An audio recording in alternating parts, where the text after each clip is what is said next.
Yeah.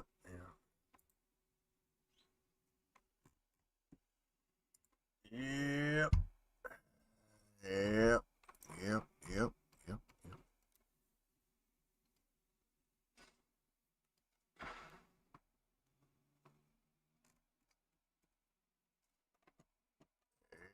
Yep. Yep.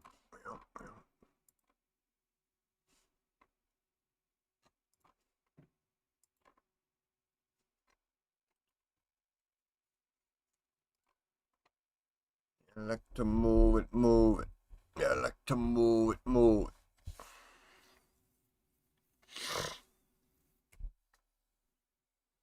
it. AMD rocking and rolling.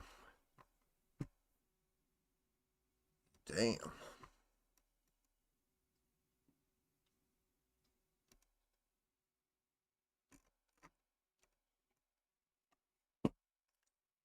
Look at this thing, friggin' non-stop.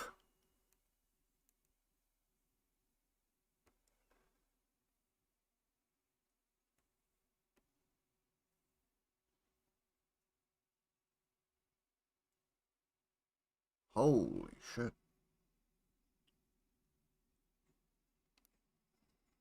Ah, Lucio, good morning, my friend. Good morning.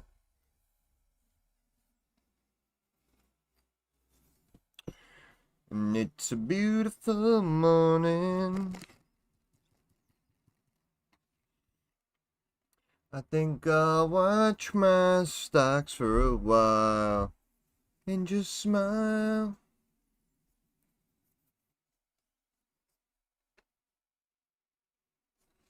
AMD receiving big volume just now on that breakup. Look at that. Look at that. 238. 238.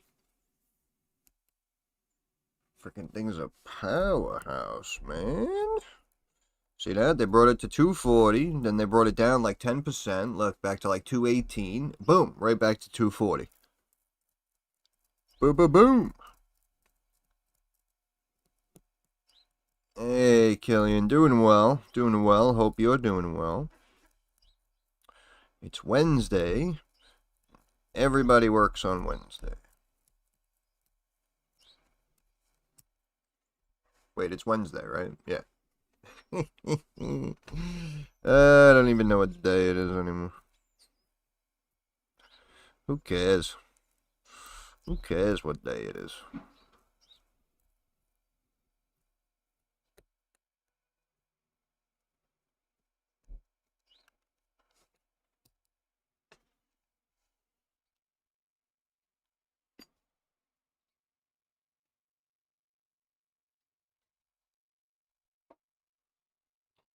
Taking no prisoners.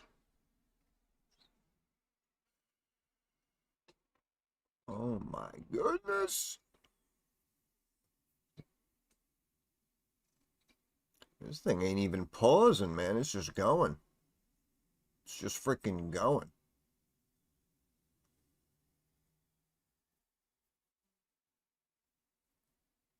Hey, Joey Shamoli. The sun is shining in the sky. There ain't a cloud in sight. It's not raining.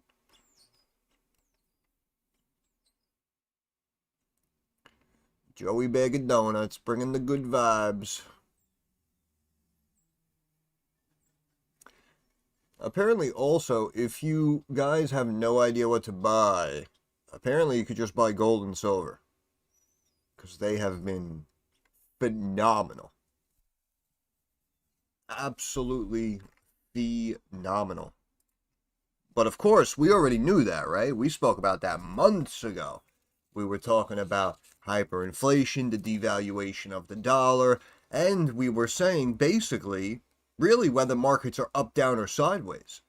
We saw value and the hedge play and the overall investment in gold and silver. So I'm happy too that I saw, well, people mentioned anyway that some other people, like on YouTube and stuff, were they were talking about gold a month or two ago. They were telling some people to buy silver a month or two ago. So I'm just glad that, I guess, not everyone is stupid, if you will. And I'm glad that a bunch of people actually saw value, saw it coming. Because usually in the past, like when gold would rally, like nobody would pay attention, nobody would be positioned in gold. But that's why now, lately, especially this year, had a lot of individual investors like yourself buy up gold, buy up the ETFs like the SLV. And now, like we said, I mean, you're up. If you got in a while ago, you're up over 100%. And we're talking about silver. We're not talking about a stock. Easy money on gold and silver. Been buying for years. Yeah. Now, last couple of years, it's been absolutely beautiful. It was definitely one of the best places to park some liquidity. Basically since like the lockdowns, right? The last 4 or 5 years, it's just been on fire. And again, it's a number of things. It's a number of things. Devaluation of the dollar, turmoil overseas, right? Anytime there's conflicts or war starts, what happens? Gold, silver, right? Everything. That's why they're called precious metals.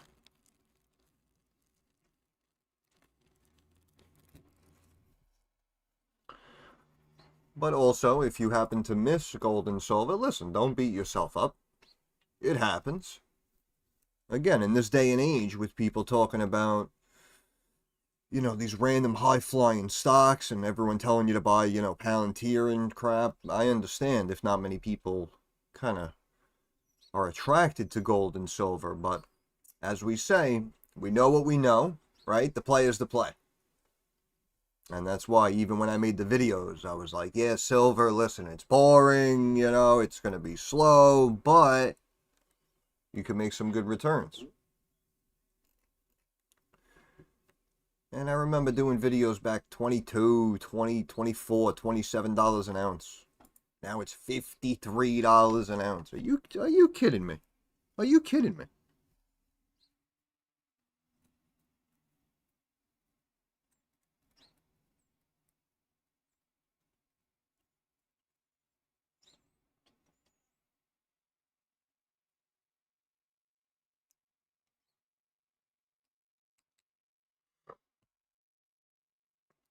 Oh, man.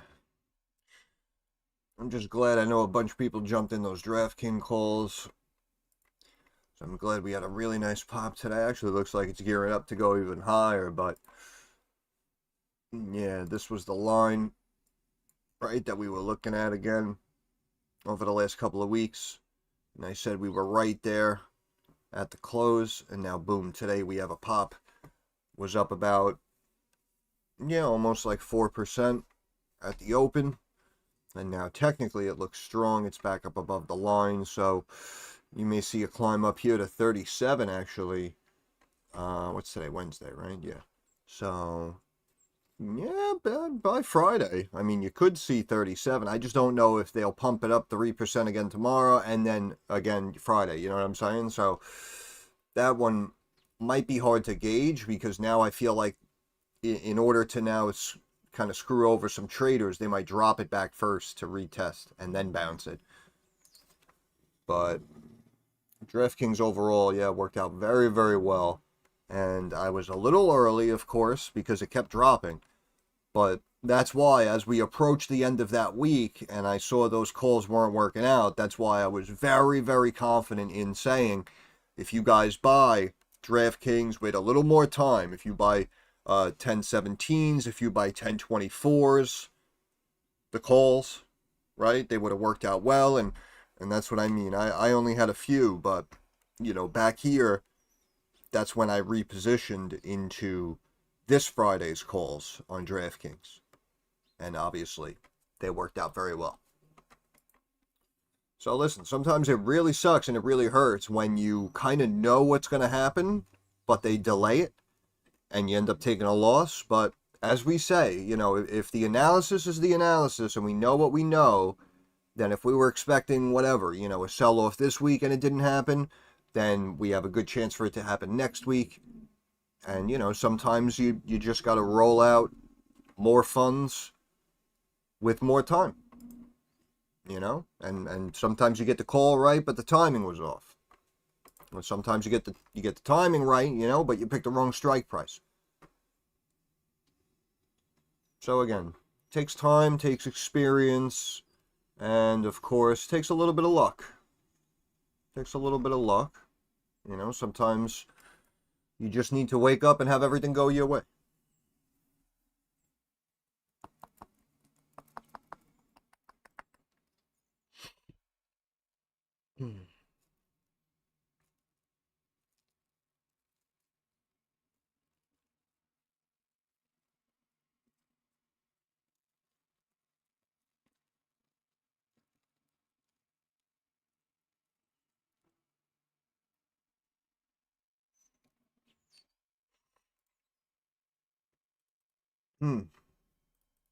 First option trade was SPY puts today. Oh, wow. Okay.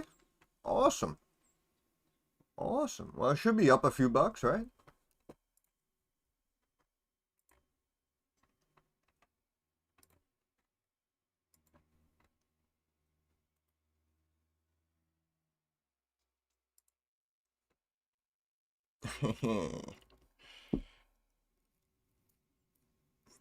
We will see whether you make me more money or screw me over. Puts for 10.17. Yeah, awesome, awesome. Yeah, I had money. I think it was in the Fidelity account. I went to buy. I'm up. Yeah, like 10-15% also. Awesome, awesome. I went to buy. Yeah, Fidelity doesn't let you trade same day options. So I had to buy 10.16s, which is always good, believe it or not, with index options if you can, right? Because if you buy puts and they keep it up all day, you get screwed. But if it could sell off in the last few minutes, and markets could sell off tomorrow, right? You know, you give yourself that extra day or so. So it's hard to call because sometimes you want to scalp the trade and buy for that day because you know it's going to break or whatever and you want to make the most money. But believe it or not, you know, even like you did, you bought for Friday, I bought for tomorrow. But that's what I mean. If the S&P right now begins selling off, like, you know, it doesn't matter that I'm tomorrow, you're Friday. It doesn't matter. Like, they're going to start jumping up in value. So that's why I say with a lot of these plays, again, I know it's hard to get them perfect, but, you know, sometimes it's better off buying an extra day or two, an extra week or two, as opposed to, you know, buying a cheap, close option. Because if it doesn't work, that's it. It's over.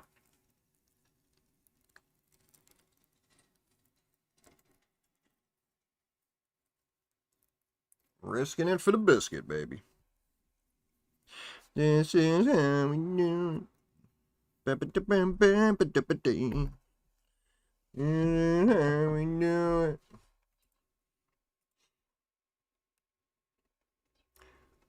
It's how we do it. Friday night, and I feel alright. The party's here on the west side. Hey, Maximilian, how we doing? Freaking AMD is up over 9% right now, boys and girls. 9% day. Got some huge price target upgrades.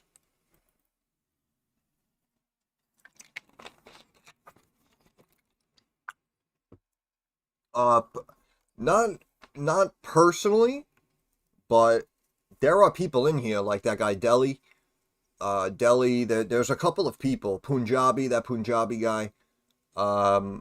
Those people bought leaps on actually they bought leaps on like everything. They bought leaps on like Mbot, Fubo. I think Punjabi has leaps on Goodyear Tire. So there are a lot of situations where you could play the leaps, and it definitely could work out well. Um, in my opinion, though, I still say something like a Fubo, right? Like if it goes from like 380 to 5 right now, right? That's going to be whatever, 30%.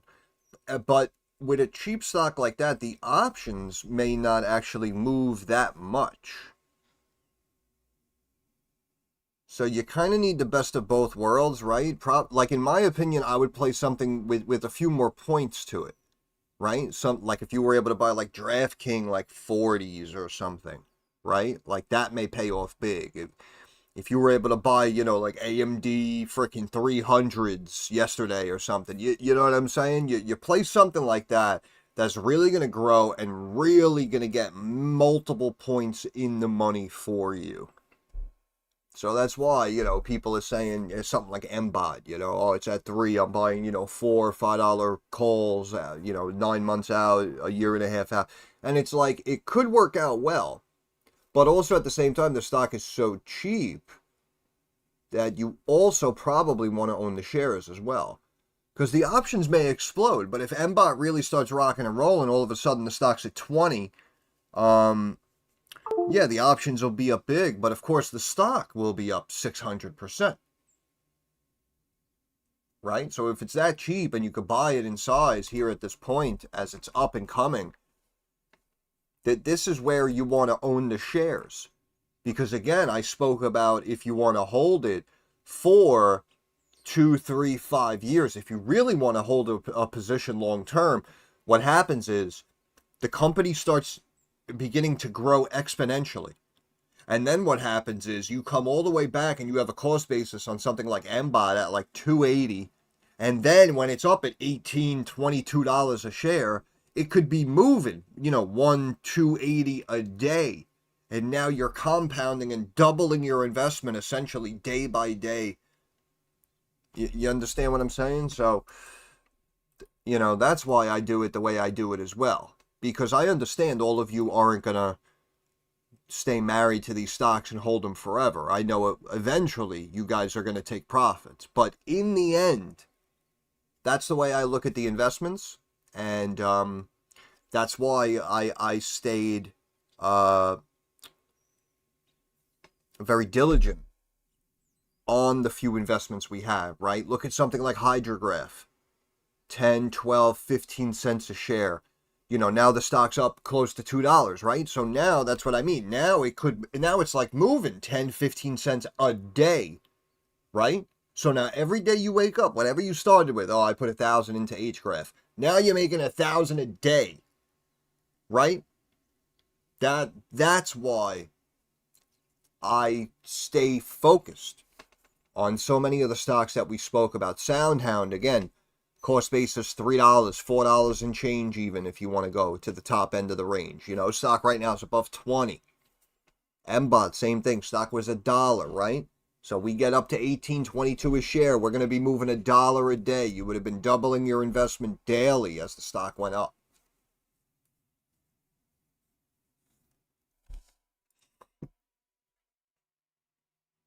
AMD still going. This is insane.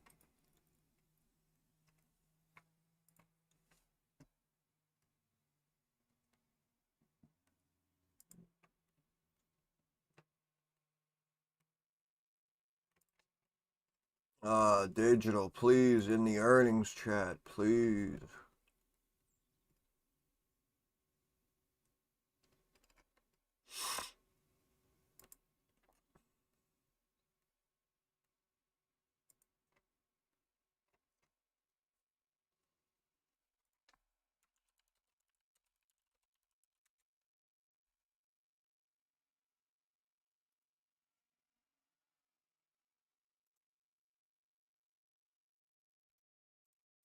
Yeah, it's exhilarating. It is exhilarating. I love this shit too, man. I don't know. It's just something about it, man. I actually ended up coming back to the stocks much later in my life, but I remember it was wild, man. I almost could have been just like Buffett, because I know he said like he started reading about stocks, when he was young, and he bought his first stock when he was like 11.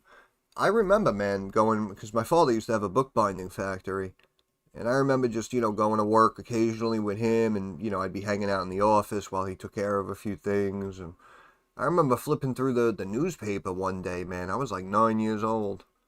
And I remember getting to the back of the paper where it showed, right, all the numbers. And you saw the freaking, right, the results for the horse races. And you saw all the freaking, the stock info, the ticker symbols and all the quotes and shit. And I remember saying like, wow, what's this? I always loved numbers. I was always good with math. And I remember seeing that and I was like, wow, what's that? And they were like, yeah, that's the betting, that's the stock market. And it piqued my interest, but I just kind of put it to the back of my mind. And then when I was like 20, I kind of started to get back into it, and then whatever, a year or two later, a friend told me about the firm, and I started working at the firm for a few years, but it was just always very interesting, was always good with numbers. I could read the charts pretty well, and I don't mind sitting here doing it all day, so.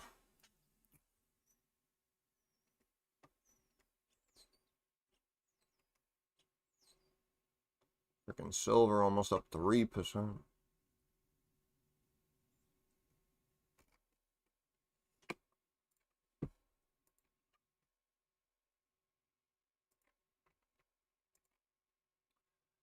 Yeah, shout out to Digital, just posted a chart on DraftKings, so we might actually stay in a little sideways channel here. So could consider a DraftKings puts here on a little rejection and just kind of play that up and down move, like of kind of like 50 cent, $1 range. You buy some puts, when it sells off sub 35, you jump back in some calls, play a little bump. But for someone like you, Joe, you really shouldn't do something like that. How long did you work at the firm? I was at the firm for about 5 years. I was licensed for about, like 3.5, 4 of those years.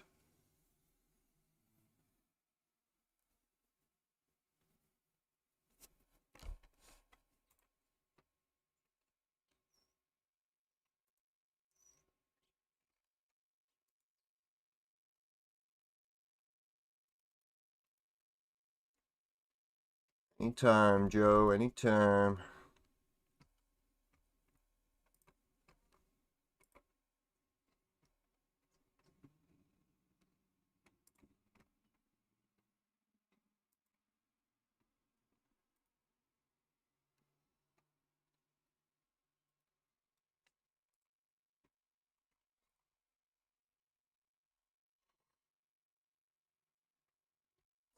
It's still all cloudy and shit over here, man. I've been feeling like crap since like Saturday.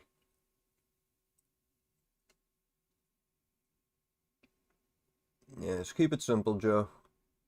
What do I do now? Do you have something else you do? No, I do this. What do you think I'm so good? Because this is what I do, man. Okay? This is what I do.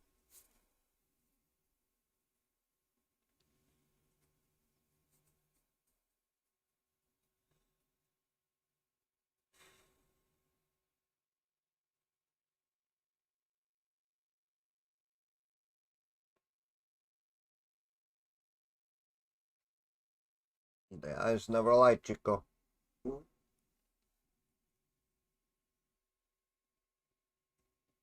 Hey, Chichi, get the yayo.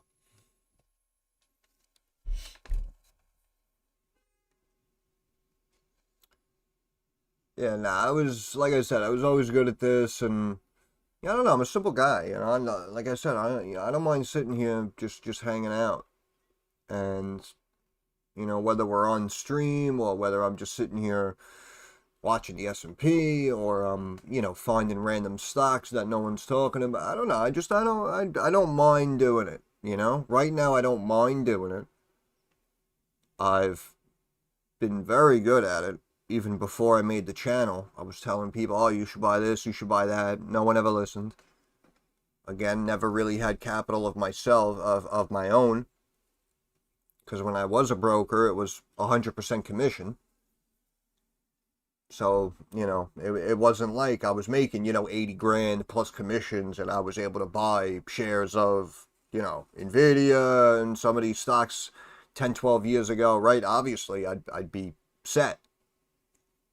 But that did not happen. That did not happen.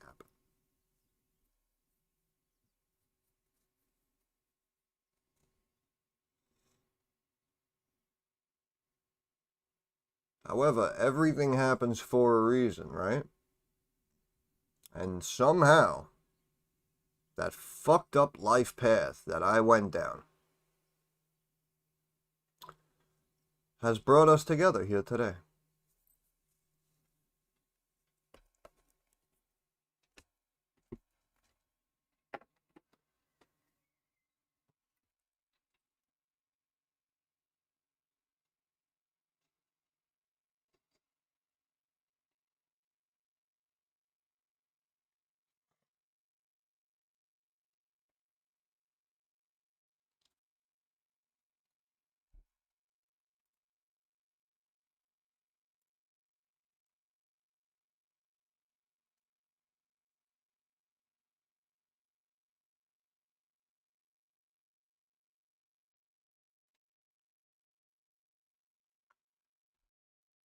Cause I'm out here grinding.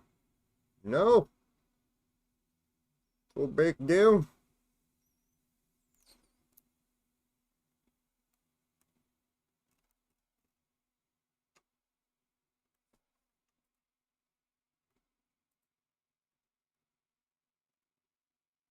And I love how different the platforms are too. Like I got this small Fidelity account open, and I got a small account with Schwab, right? And I'm sitting here, I'm watching them, and it's funny because Fidelity shows you no change until you hit the refresh button.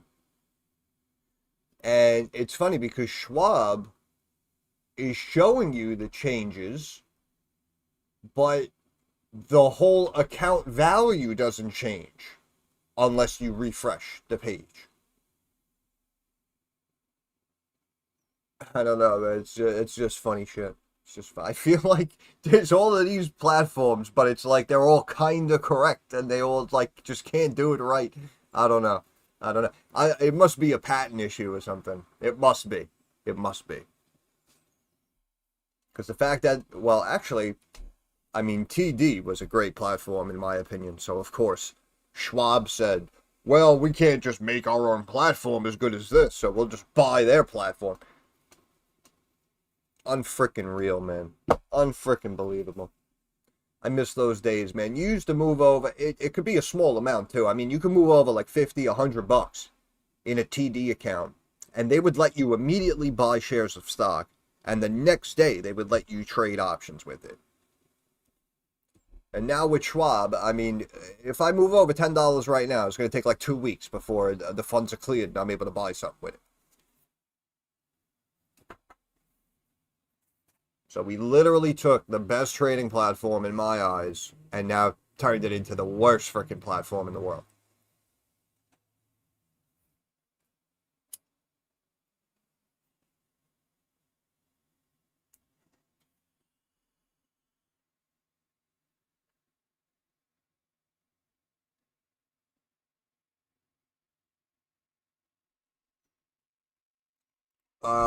Yeah, yeah.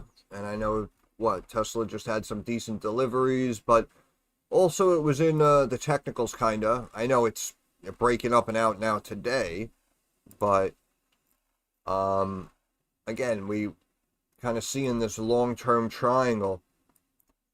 And technically, in my opinion, in the numbers, the stock really should break down it should not be breaking up. So that's why, again, I was saying puts. I mean, maybe they can bring it back here to 14 to test the moving average, but it really should reject and come down. So that's why I said, maybe like, a couple weeks of time, maybe. Still have about 3 weeks before earnings, so it could still reject and come down before maybe bouncing and climbing a little going into earnings.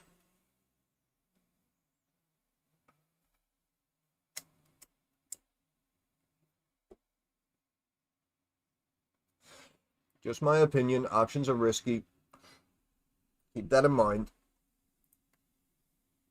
But the SPY puts are working out well right now. Kind of mentioned that near the top. DraftKings calls obviously did well. If you happen to have AMD calls yesterday, you're freaking dancing right now. Tesla down still a few points from when I mentioned it. Just got to pick your spots and just try not to get too greedy with the options. Again, I know we all want, 1,000% returns and shit, but, sometimes you just got to take what you can get. And as much as it sucks, profit is profit, right? If you made some profit, then it was technically a good day, even if you missed out. Yeah, AMD's raging. It's just going straight back to 240. Just going right back up there. Don't like that about Schwab either. Yeah, no, it takes forever. Like I said, Schwab is like a longer term situation now, only because of how long they hold your cash. I mean, I don't mind their platform, but if you're going to hold my cash that long, it's going to be very difficult to move over cash and try to run a trade, right? So now it's more of like the investment side. Oh, I'm going to start buying some shares of DraftKings, right? I could do that in the Schwab account.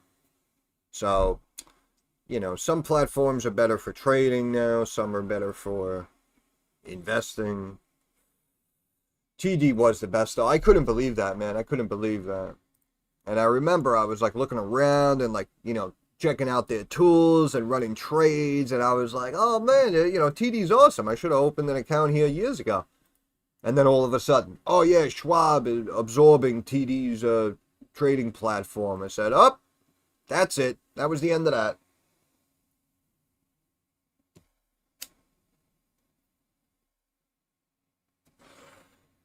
And I swear, I hate these big institutions, man. They ruin everything, man. They really ruin everything.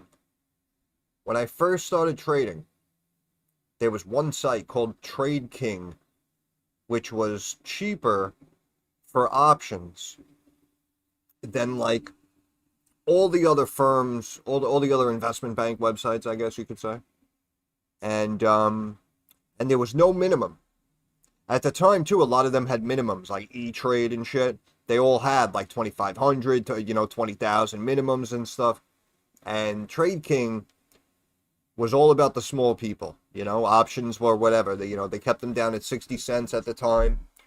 You could open an account with like $100. You know what I mean? So that's why people were flocking to Trade King. It was a nice, simple, just like black and white, organized platform. And it was just like simple to navigate through. And what happened? They got bought by Ally. So then all of a sudden, right, you got to log in through ally.com. And now it's showing Ally, and half the screen is freaking purple and blue. And now we change up the view, and you can't log in this way anymore. Now you got to do Ally Live Invest, and you know what I mean? It's like, why did you even fuck with it? That's what I want to know. What? It was so good, and it was something that you weren't doing, that you had to call a freaking board meeting and approve whatever, a check for millions of dollars, whatever it was, to absorb this company, because they were doing it right.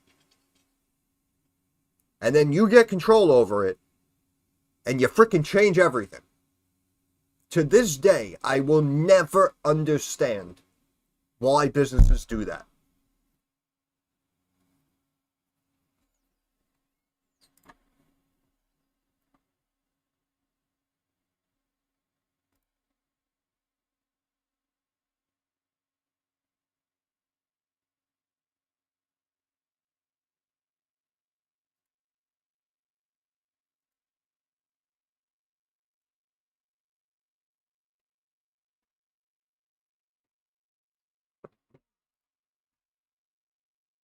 They freaking buy these platforms and then they change everything. It's like you bought it for a reason. I feel like this is what Robinhood was supposed to be. Simple and easy. Oh yeah, I didn't even know you could do sports betting on Robinhood now.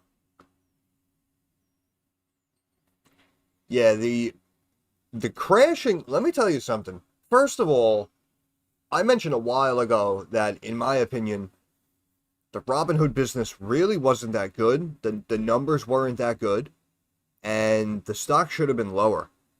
And apparently over like the last year and a half, they've continuously climbed the stock. Now it's up huge. You know, they freaking what? Put it on the S&P now or whatever. Stock's like $150 a share. Massively overvalued. And what bothers me is, like you said, everyone's buying into it now because everyone has an account. Everyone everyone's buying it now because everyone has an account with Robinhood, so they're just buying Robinhood stock. And I can understand that. But also at the same time, if your business is something like a trading platform, and as you said, it keeps, crashing and pausing, it's all messed up, how does that not crash the stock? I mean, it's like literally the one thing your company does. And if your platform is crashing or pausing, I can't put in a trade, my bet wasn't placed in time, like how does that not cause the stock to tank?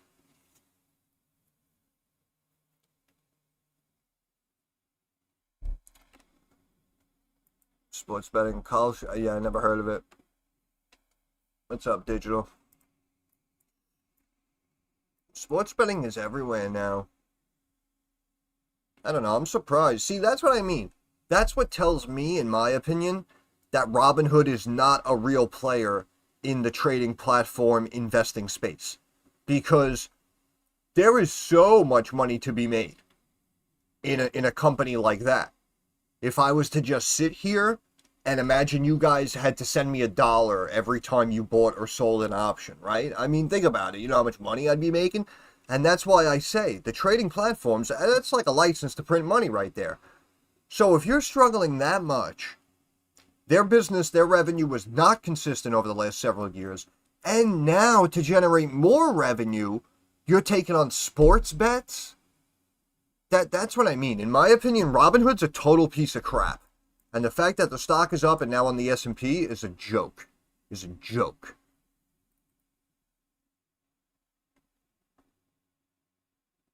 There you go, Joe. What'd I tell you, baby? One step at a time. One step at a time, one base hit at a time. No one's got to go crazy here. We just got to find a good spot and take a little shot. Yeah, we're dropping now. We're dropping now. Maybe DraftKings calls actually based on Digital's chart. Gambling and investing in the same app seems... Yeah, I don't... Like I said, first of all, to mix those two markets, in my opinion, I mean, I get it. You can say, oh, well, they're both placing bets. Yeah, but not really. And also at the same time, like I just explained, from a business perspective, they should be making money hand over fist. And the fact that the revenue has actually been dwindling over the years since stimulus checks went out and everyone gave them free money. You entering now into the sports betting market, that shows weakness to me. That does not show strength.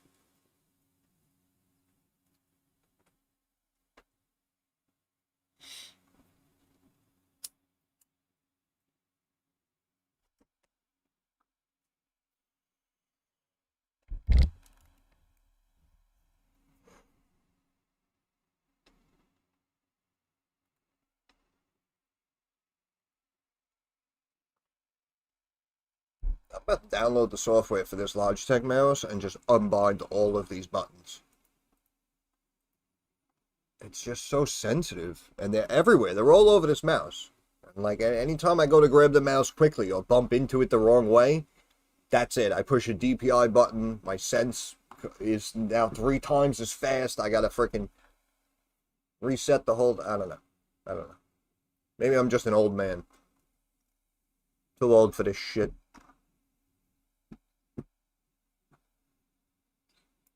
That's the problem. Let's see how we're doing. HGRAF is at 213, still above that 210 mark that our buddy Nick was telling us about.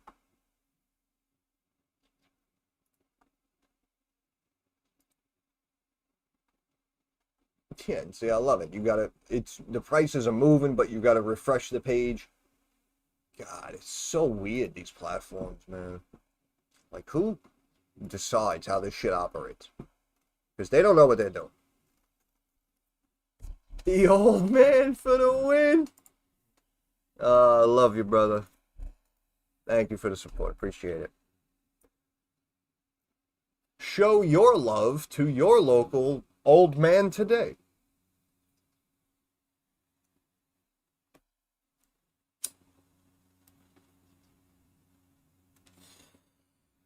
See that? We got to get really big. And I know people like, oh, you know, we should raise some funds so you can, you know, manage your own hedge fund and stuff. You know, that'd be fun. That'd be fun. But I think we just got to set up just a normal trading platform. Right? That's what we really need to do. We need to come together, right? We'll make a company. We'll come up with a name. We'll make a corporation. And we're going to make a trading platform. Right? And we're going to make it for the average person. Because what people fail to realize is these platforms are set up for people with money. The more money you have, the more you can do. The sky's the limit.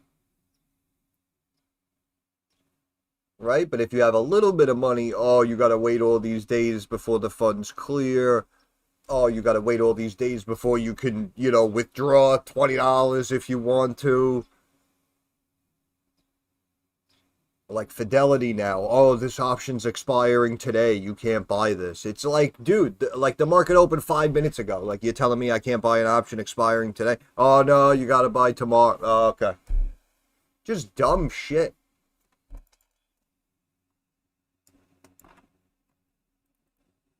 You open a small account, you got to walk on eggshells, you know. You get above 25,000 though, you can do whatever you want. Like, it's just laughable. I don't know who came up with that figure of 25 grand either.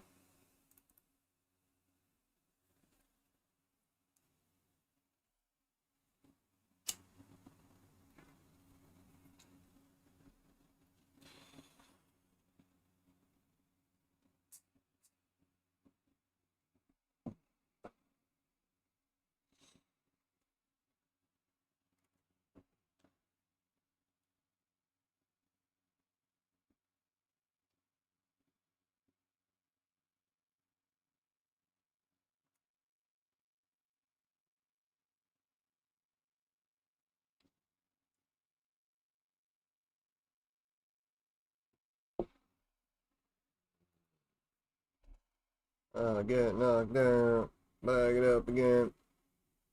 See a little bit of a bounce here. DraftKings down, yeah, about 10 cents.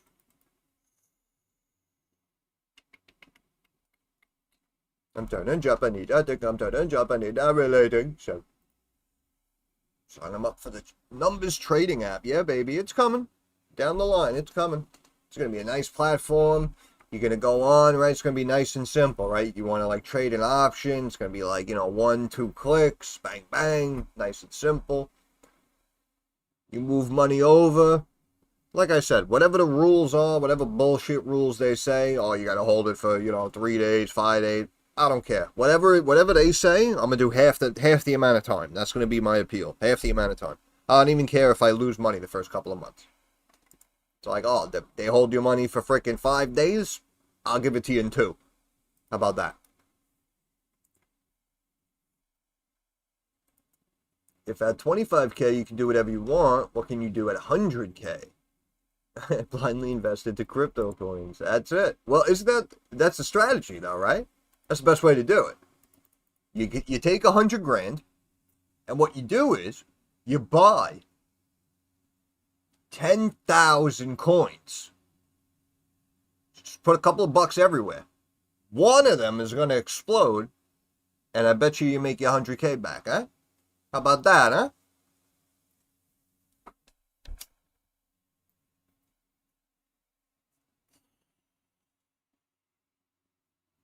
See that? Just figured out the golden strategy in here. I don't know, digital. I mean, I heard it's the way to go, man. It's all about the coins, man. I don't know, man. I'll go on record with that, Joe. That is financial advice. Ah, shit. Good times, good times.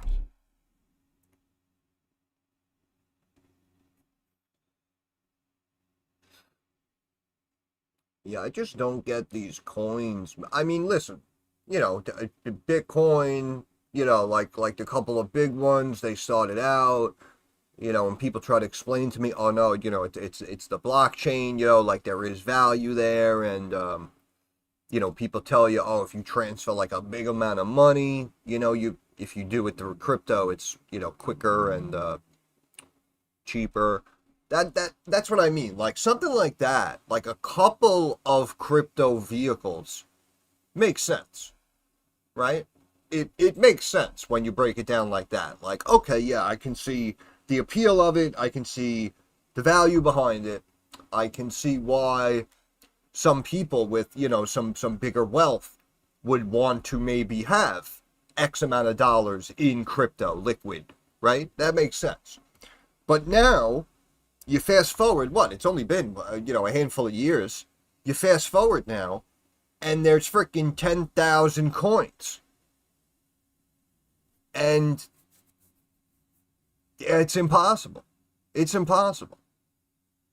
Because probably like 3 or 5 of them have value. And the rest are just bullshit.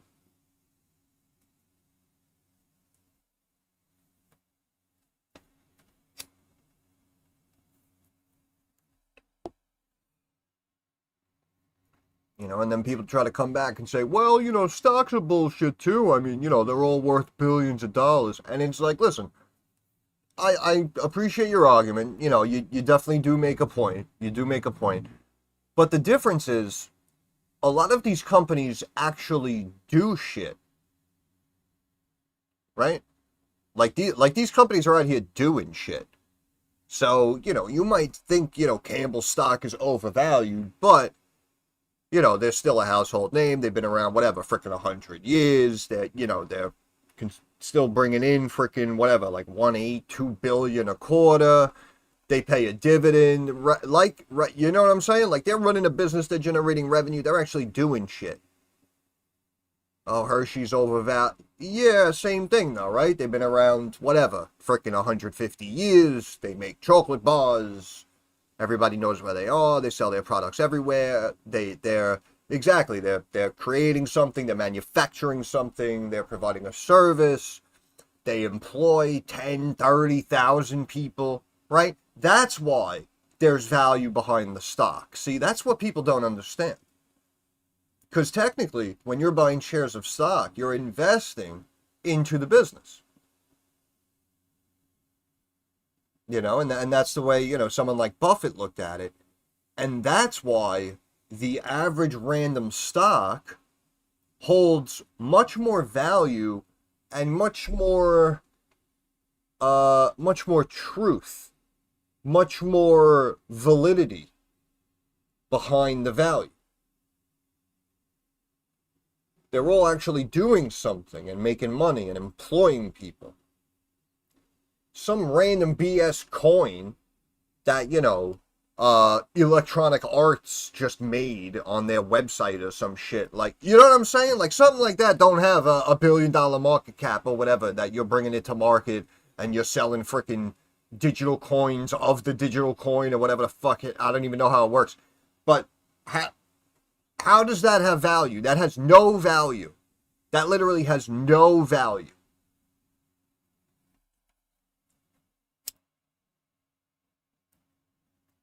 My YouTube channel is worth more in value than 99% of the cryptocurrencies you see out there. Think about that. That's a fact.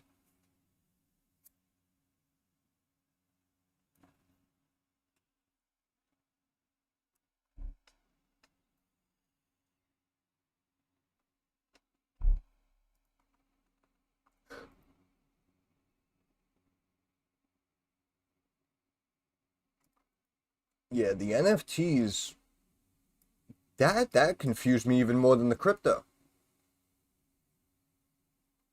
The NFTs blew my mind.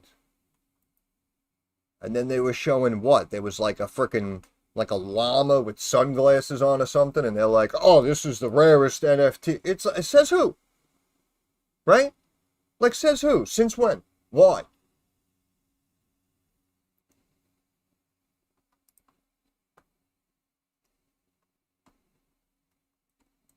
Yeah, $20 a share. Appreciate it. Appreciate it. That's a good price. We'll take 20 a share. We'll take 20 a share. That's how everyone gets rich in this country. We got to go public with the channel. I'll issue a small amount, you know, like 500 million shares. And we'll do it at 20 a share. And there you go. Instant billionaire. The Wall Street road to success.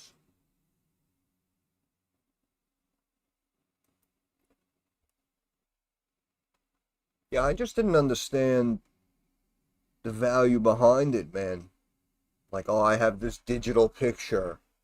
You know, pay me $1,000 for it. It's like, what the fuck are you talking about? What the are you talking? It's literally not worth 1 cent. I don't have to send you 1 cent. There is zero value on this. Zero. Right? But what do you see? It's always the people with the frickin' followers and the subs, man. It makes me laugh.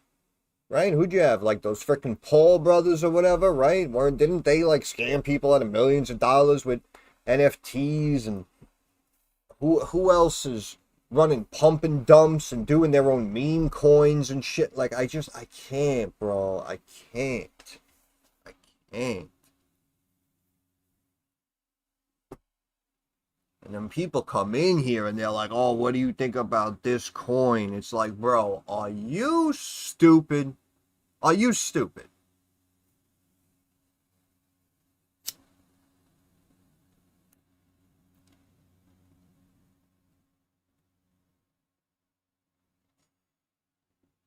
Coming in here asking me about bullshit. Yeah, it looked like the dollar was steadily climbing too. Actually, it kept dropping, but it looked like it was climbing before, which is why I mentioned index puts. But whatever, it worked out either way.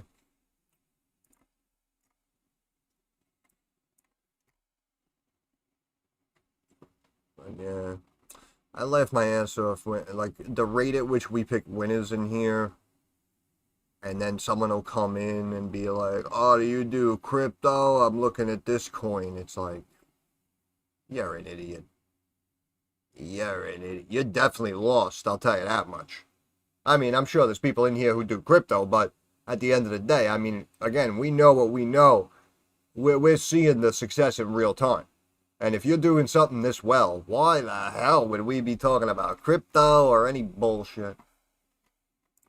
100% return. Bang, bang. Outstanding, Joe. Let's get some dubs in the chat. Everyone give Joe a round of applause. Was hesitant, never did an option trade before. Took his first option trade today, bought a SPY put.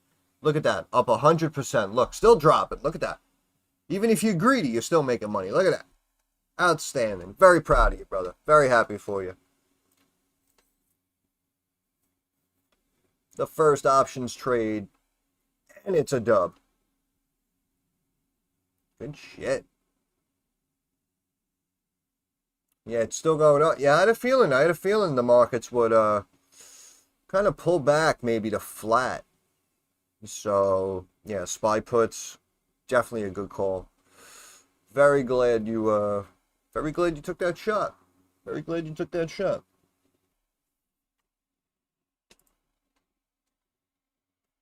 And remember, yeah, obviously, afraid of taking a big loss, I mean, if it went in the opposite direction, you would have went down. But, if you have the time, if you can watch it, you can just keep like little mental notes, and because I know people talk about stop losses, and the problem is sometimes a situation like this, right? Like everyone may have their stop loss like here, let's say, and they'll bring it down and they'll stop everyone out, and then they'll bounce it right back up and bring it back. So I know people always ask like, oh, 10% stop, 20% stop loss. And that's why I'll say, if you're able to sit here and watch it and hang out, then just set like a mental stop loss for yourself. And if you buy $100 put and then it goes up and all of a sudden it's worth $80, you can say, all right, whatever, screw it. I'll sell it, I'll take a little loss, I'll move on to the next one. So if you could watch it, that's the best way to do the options, in my opinion. Do your research, do your due diligence, take a shot. If it kind of doesn't start working out, you get aggravated, you lose some money, all right, fine, take a small loss. And then you have a situation like this where, holy crap, it's working out, I'm up 100%, I'm up 200%. You're welcome, Joe. Don't worry about it. Don't mention it, brother.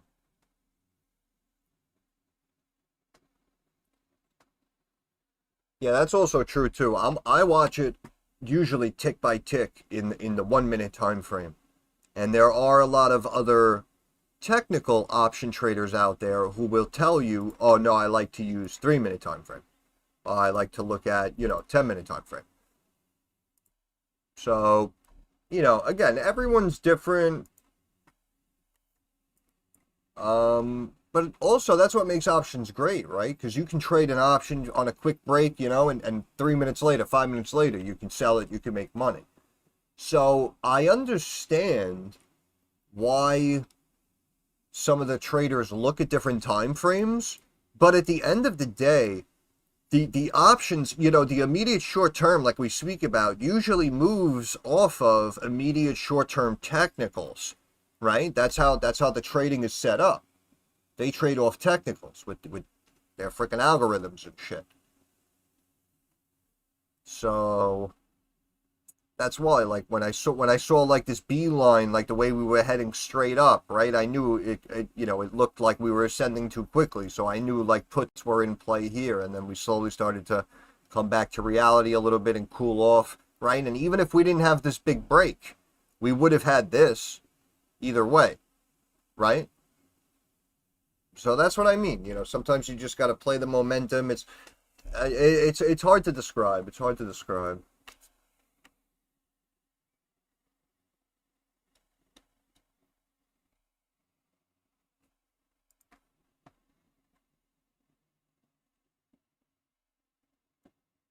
Depends how much time you want to play with the option too. If you had more money and you're like, instead of looking at this week, if you're like, okay, this time next month, what's going to be down? What could I buy a put on, right? And that's what I mean. Something that, like a Disney, right? I pull up a longer term chart. I look at the kind of trend of the stock. I see it kind of, looking weak. And that's why, again, something like Disney puts, right? You could buy 2-3 weeks, 2-3 months of time, and you could just play the overall sell-off. But with a lot of these other option trades, it's just kind of the immediate technicals, which is why, again, something like the DraftKings calls, or again, like the SPY puts, the Tesla puts at the top, like, it just takes experience. You're very welcome.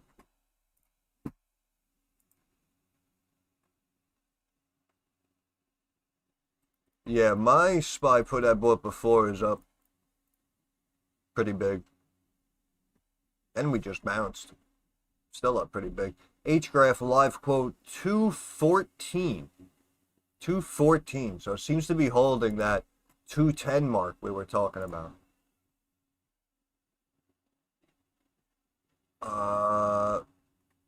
It's funny though. Of all things, of course, what's barely moving? ASTS. Stock is still green. 99.82. The stock continues to hit new highs after issuing almost $1 billion worth of shares the other day.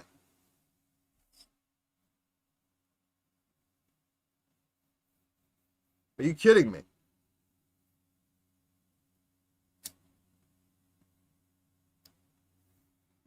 Are you kidding me? Right? But MBOT, what? MBOT, oh, here's 10 million more shit. Oh, boom, that's it. You're down 10%. They're both pre-revenue. Need to clear some cash for closing options. Yeah, that's why I say I always got to keep some cash on hand. Whether we're doing quick option trades, or that's what I mean. Right now, you know, God forbid, if everything starts tanking, you need some cash on hand so you can buy into the volatility, right? So you can buy some puts and make money on the downside. So you can buy a commodity maybe and hedge yourself against a dropping stock market. That's why you always need a little bit of cash on hand. You never know for any reason.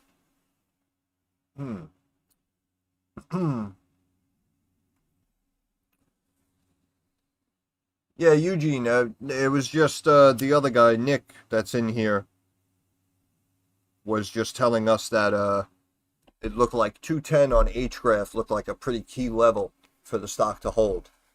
And right now, it is at 216, so it closed at 210 yesterday, I believe, and it's been holding that all day.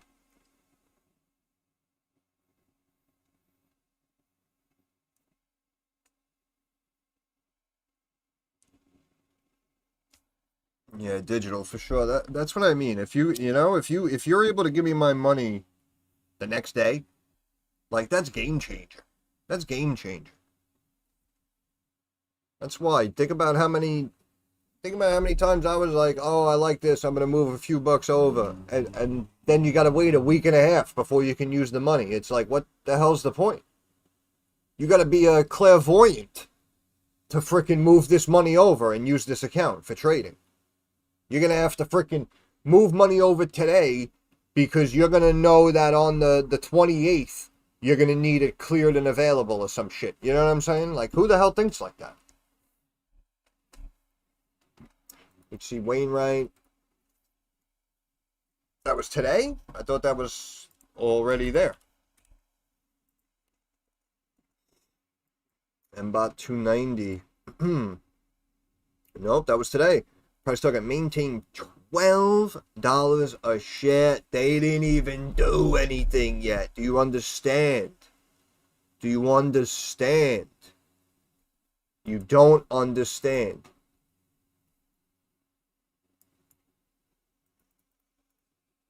Good news update, thank you. I didn't know that was today. We're going to go back down here. If anyone missed it, you can get back in SPY puts, in my opinion. Looks like we're just kind of stepping down. You know, this was a big sell-off. You see like a lot of red candles, and now you see a bunch of green back-to-back, right? So we're seeing like a little RSI adjustment, retesting the moving average, maybe up to the fib, and then we should do that. But as we know, anything can happen. But puts should still be in play. AMD still holding though. Oh, this thing's a beast, man. I really wish. When we saw that big sell-off, man, I really wish I had a lot of capital, man. Because we know the value in a lot of these tech companies, right? We know the value that we're going to see, whether we're talking 6 months from now, 3 years from now, right? Doesn't matter how long you were planning to hold it. We know the value that's coming into some of these tech names. And the fact that something like an AMD got freaking beaten up back to 80 or wherever the hell it went. Like, are you kidding me? Are you kidding? They brought it down to 80, bro. It's at 240 already. It's at 2, and it's the same year. That was only a couple of months ago, right? Think about that. Insane. Only 1 million? Freaking pikers. I'm surrounded by pikers.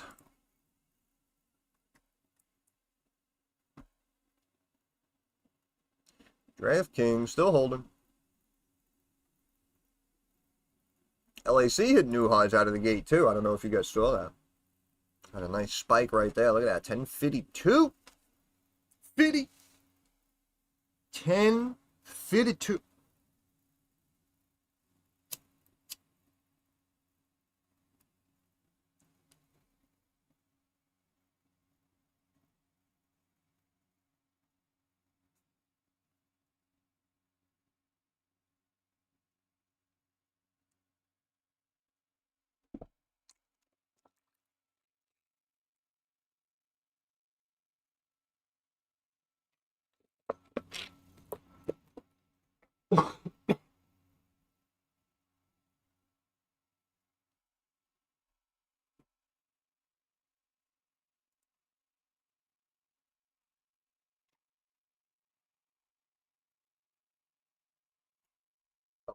Bum.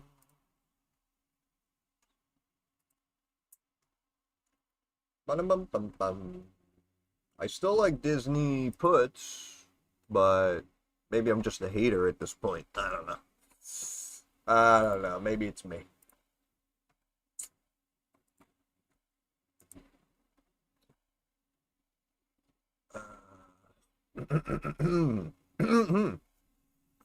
Excuse me. Saw a lot of gap ups. Quick push down by Friday. Yeah. Yeah, it's possible.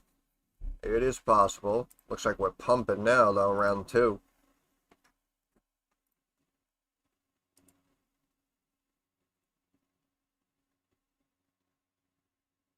Get a little pumpy. HGRAF 218. Holding.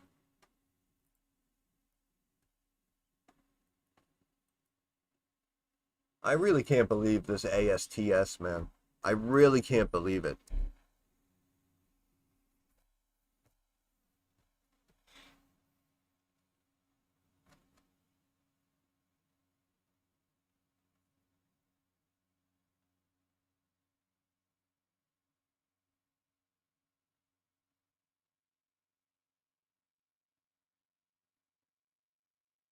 Somebody has an insane value.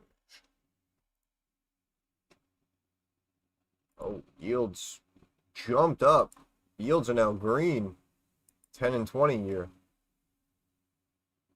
Uh-oh. Dollarizing. Uh-oh. Uh-oh. BBAI, yeah. Yeah, that one was alright. I guess... yeah, what, we looked at it after earnings. I think we were talking about a break to like 4.5 or some shit, so... I mean, you know, again, I know people like these AI stocks and shit. Again, if you can catch it on a break and you can get it at a cheaper, a more fair price, I can understand that. But again, yeah, something like BBAI, like I would have bought at 3 or 4, you know. People at like, you know, at like 8, and they're like, "I'll buy it." Like, it's kind of a high price. And like I say, you know, people will come back in this fake bullshit market, and then they'll be like, "Oh, BBAI is up 10% today. Good thing I didn't listen to you. You don't know what you're talking about." And it's like, yeah, listen, fair enough. I'm glad it worked out for you. Awesome. But at the same time, we are living on Fantasy Island. And all it takes, a couple of days of realness, and your BBAI that you bought at 8 that you thought was going to the moon will be down to freaking 260 a share. You know? And then what?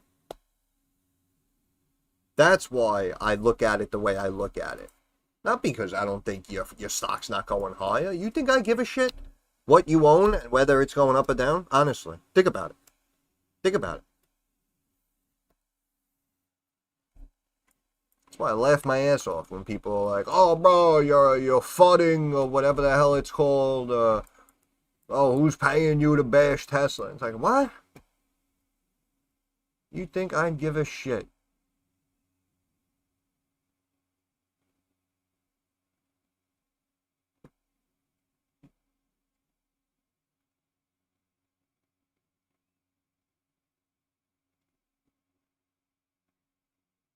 Never forget someone said that about, it was early on when I did one of those EV videos or something. I was like, yeah, I don't know, they're losing a lot of money, it's going to take a while until they make cars, I wouldn't be a buyer.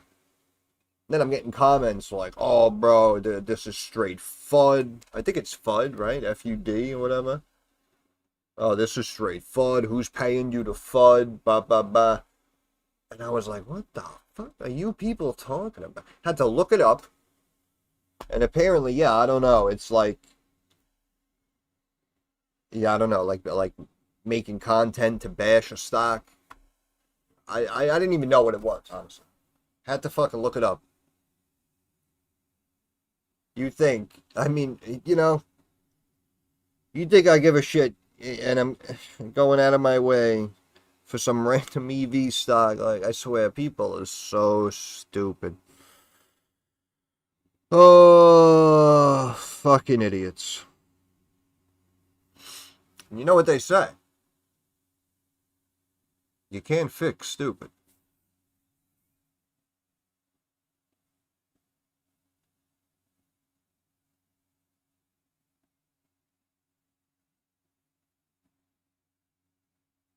It wasn't even Tesla.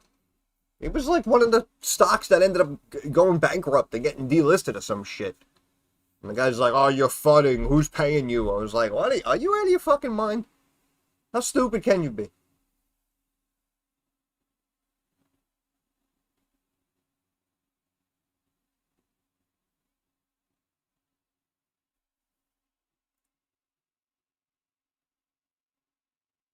Don't you know? Pump it up.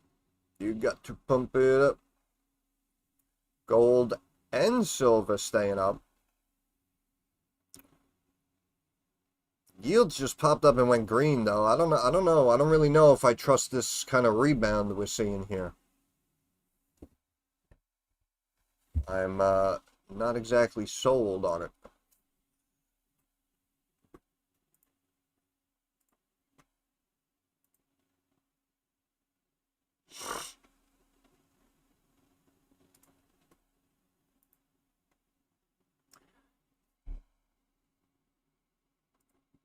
I'm going to stretch my legs. I'll be back in 2 minutes.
Hey, oh, we're back in action.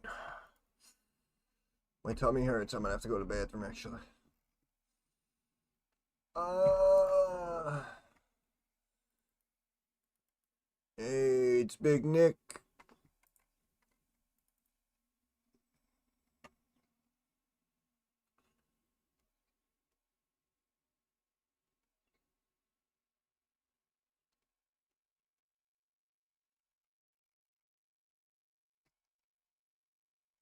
HG.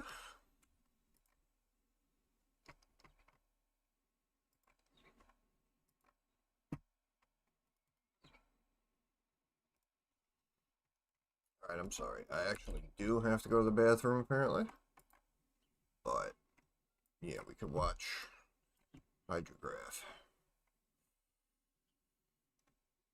At average volume already. We are at average volume already, ladies and gentlemen. It is not even 12:30.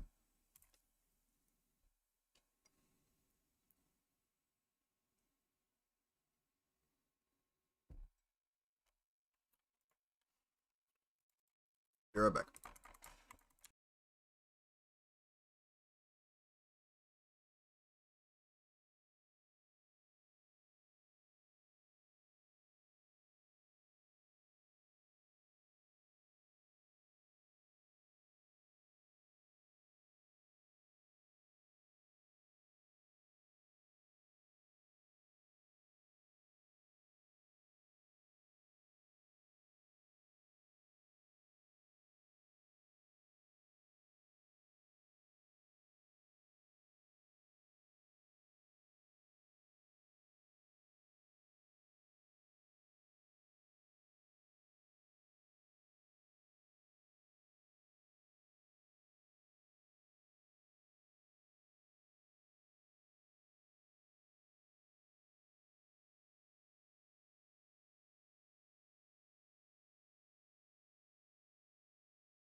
Okay. Oof.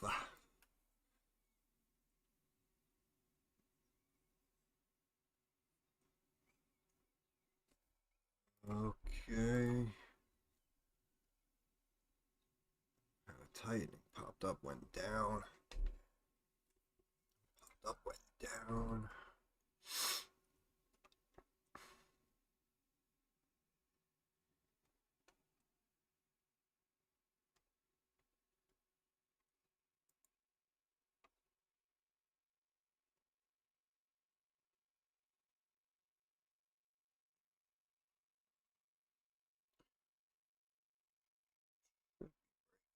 Oh.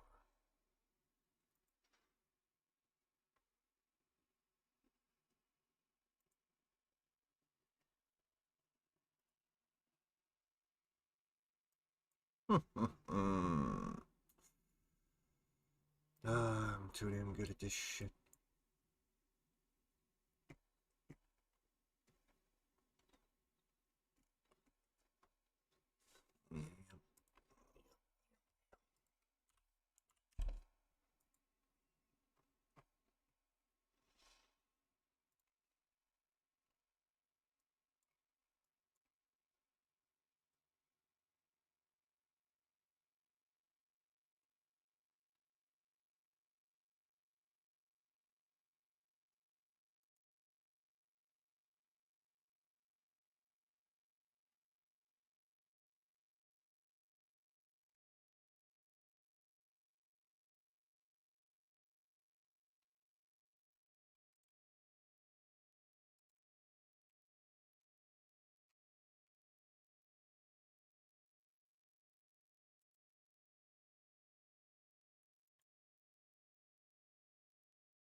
Boom.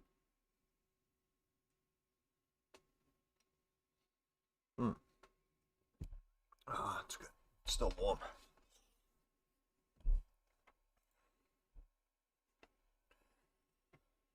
Oh.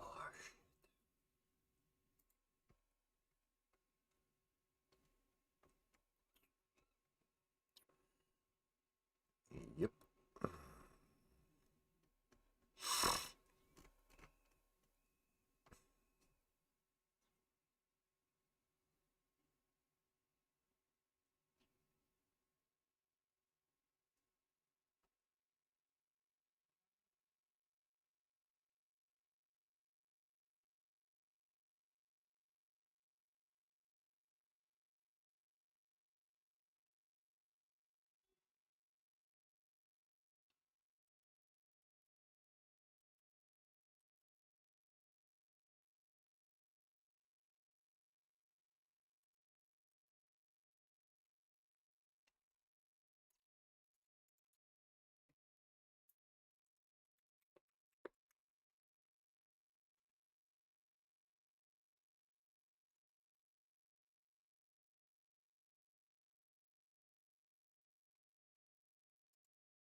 Oh, I just noticed yields jumped up, huh? They were slightly green before. Now you can see 10-year up a quarter of a point, a quarter of a percent. 20-year up 0.13%. Sitting at about 4.6% right now. Oh.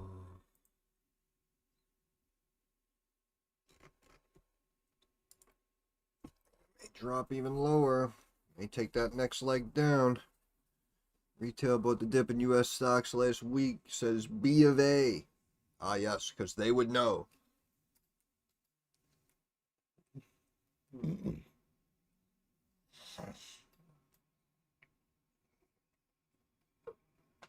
Oh, jeez.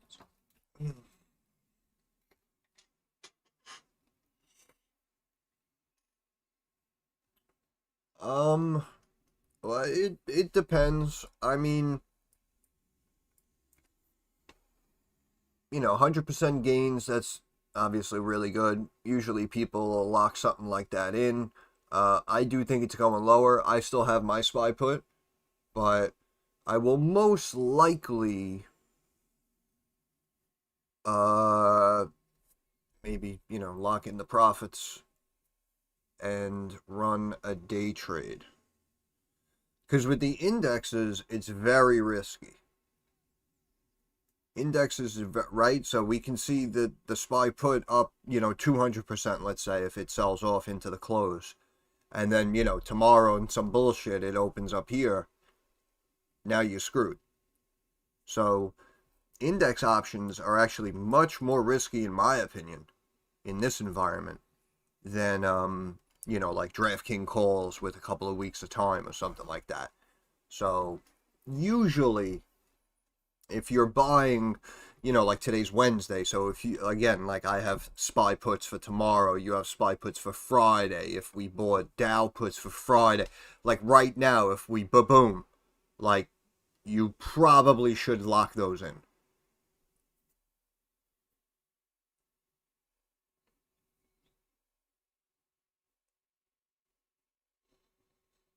But yeah, I'm happy for you, man. I'm proud of you. Proud of you. First option trade, jumped in a SPY put, played this nice sell-off. Yeah, exactly. It just seems volatile. It seems uncertain from day to day.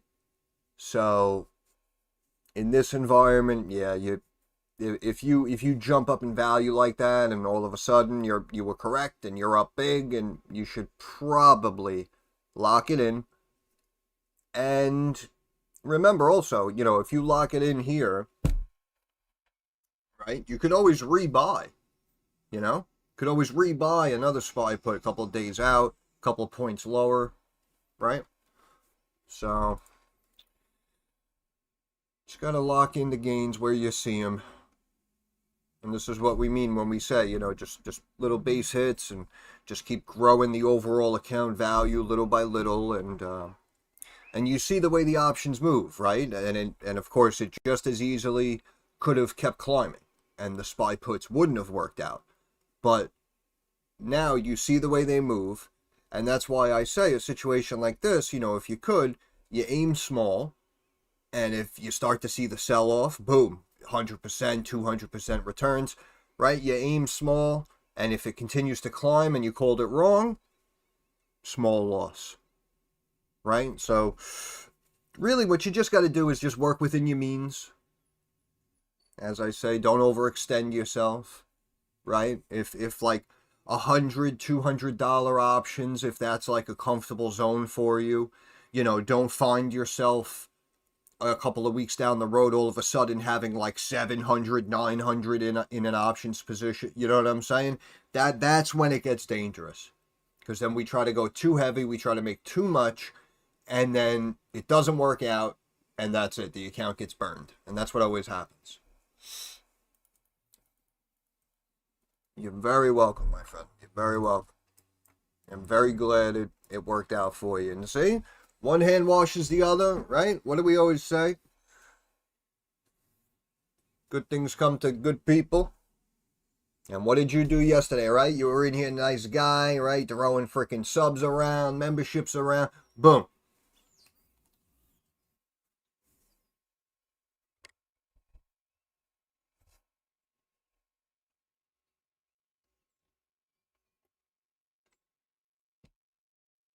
Everything happens for a reason, baby.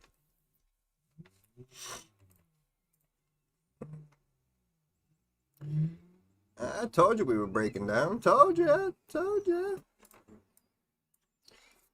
the universe took care of you, bro. You kept coming in here, being a nice guy, throwing these memberships around. And then you said, you know what? I'm going to try to do an option. And then kaboom! 100%. Kaboom! Who's better than you, Joe? Nobody right now. Nobody's better than you.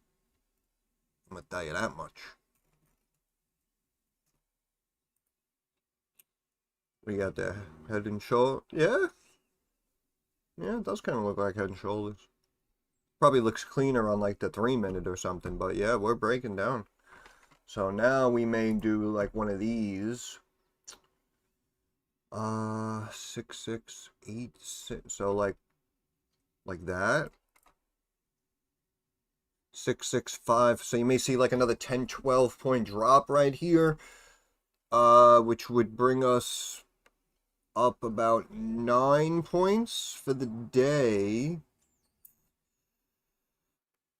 Which may bring the Dow red. Yeah, that would bring the Dow red. We may actually turn red here. Overall. We may turn red here. Having a good time, Joe. Having a good time. All in good fun. I watched Remember the Titans last night. So I'm feeling very accepting of all races and colors today. That's how I feel.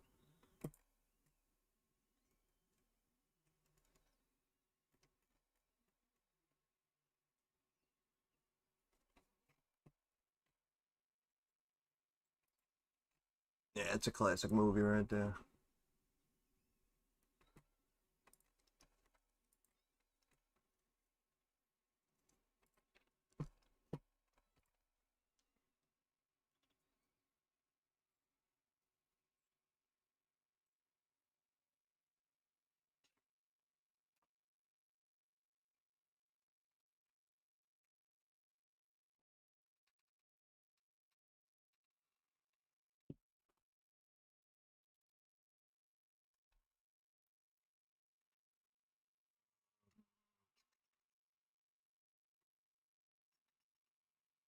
Uber. Just hanging out. Just hanging out. You see cup and handle foreman. Pick up some calls at the close. I don't know if I do that digital. That's just me though.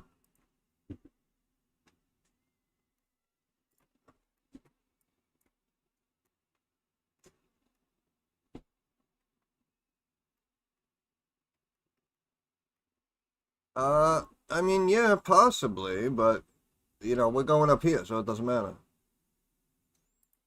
It doesn't matter. Doesn't matter.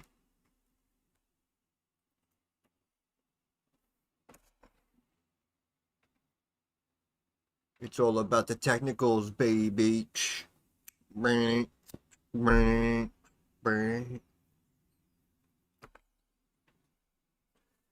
It's all about the technicals. It's all about the technicals, yeah.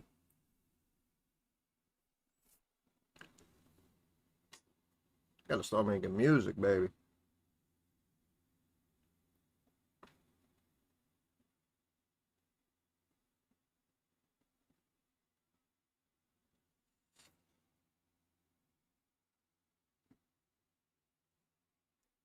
Yeah, well, we saw the breakout in the chart, and apparently we saw a picture from frickin' Texas and shit. So I don't know. We may have a catalyst coming soon for HGRAF.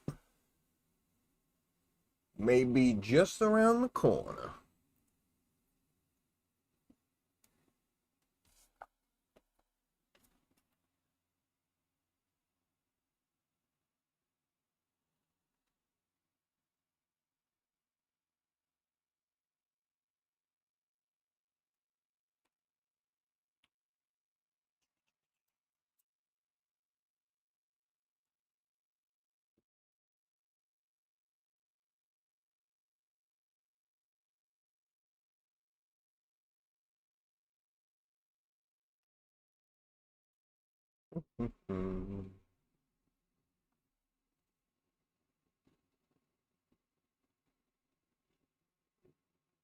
La la dee, la da dee. Freaking AMT still holding 7.5%. Telling you, yeah, a lot of people come out and just give it like 300, 310 price targets and shit. So probably gonna make its way up to 260, 280, 300. This is very possible.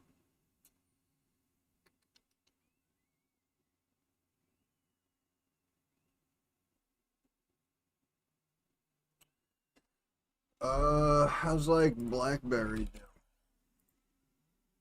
Hanging out. Let's see how PayPal's doing. Back sub 70. Oh, baby. Popping a big drop.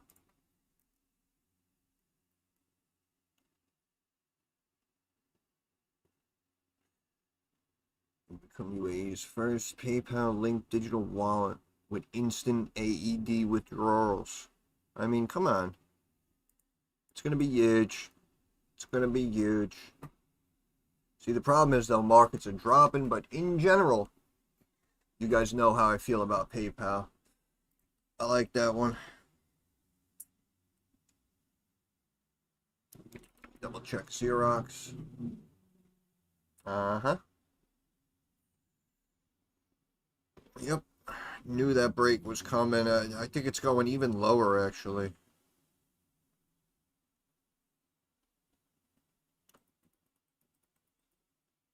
Jack in the Box used to be phenomenal years ago.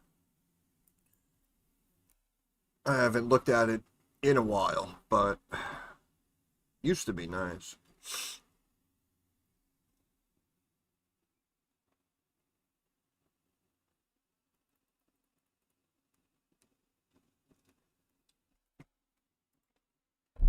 Bro, I'm trying to think. What freaking stocks will we watch? Down to 6.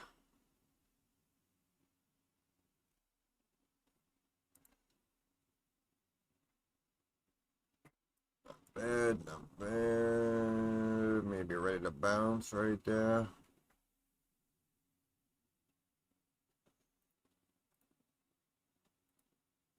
Oh, my neck.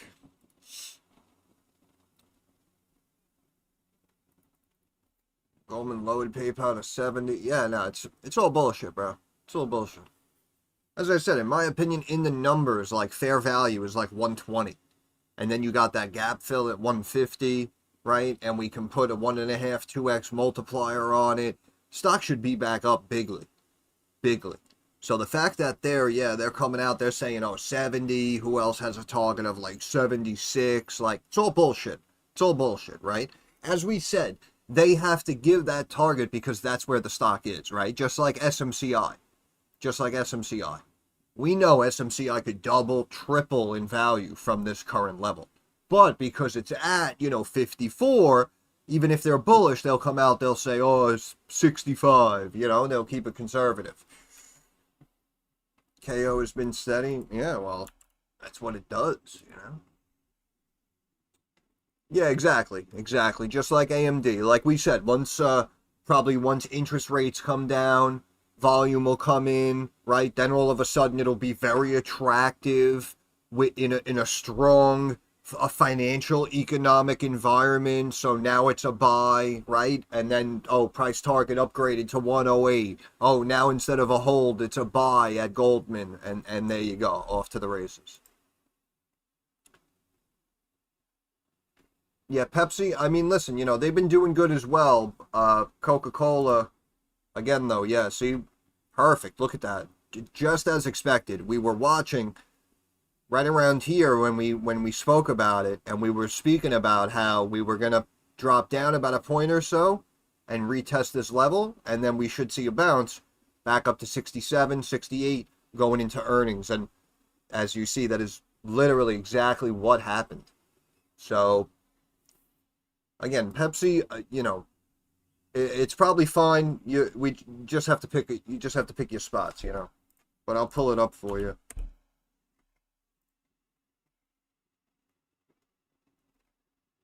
But doesn't Pepsi have like more snack foods and stuff as opposed to Coca-Cola?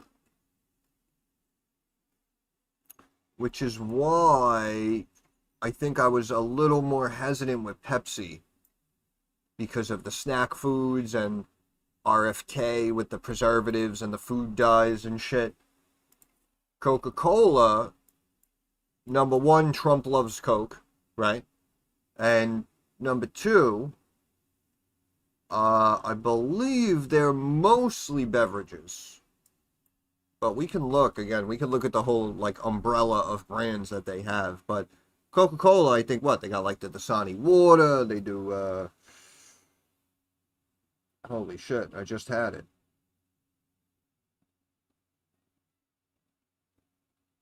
Is that Gatorade or is that Pepsi? I don't even remember. I don't know. I think Coke is mostly beverages. Alright, fine, I'll check the website. There you go, yeah, Fanta. Brands. There we go. 200 brands worldwide. There we go. So we ain't looking at all of them, but beverage categories. Yeah, Fanta, Fresca, Jack Daniels, Coca-Cola. Where the hell is that? I don't see that.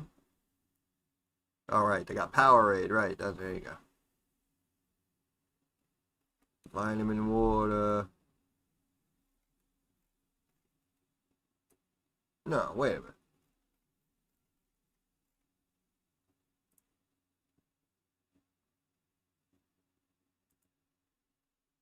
That's it?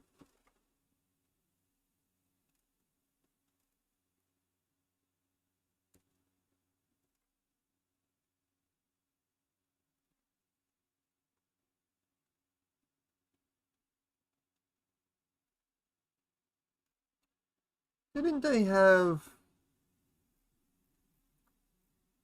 I thought they had a couple of snacks or something, no?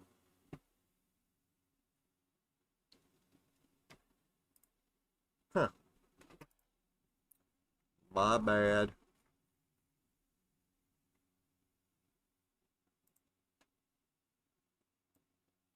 But anyway, it seems like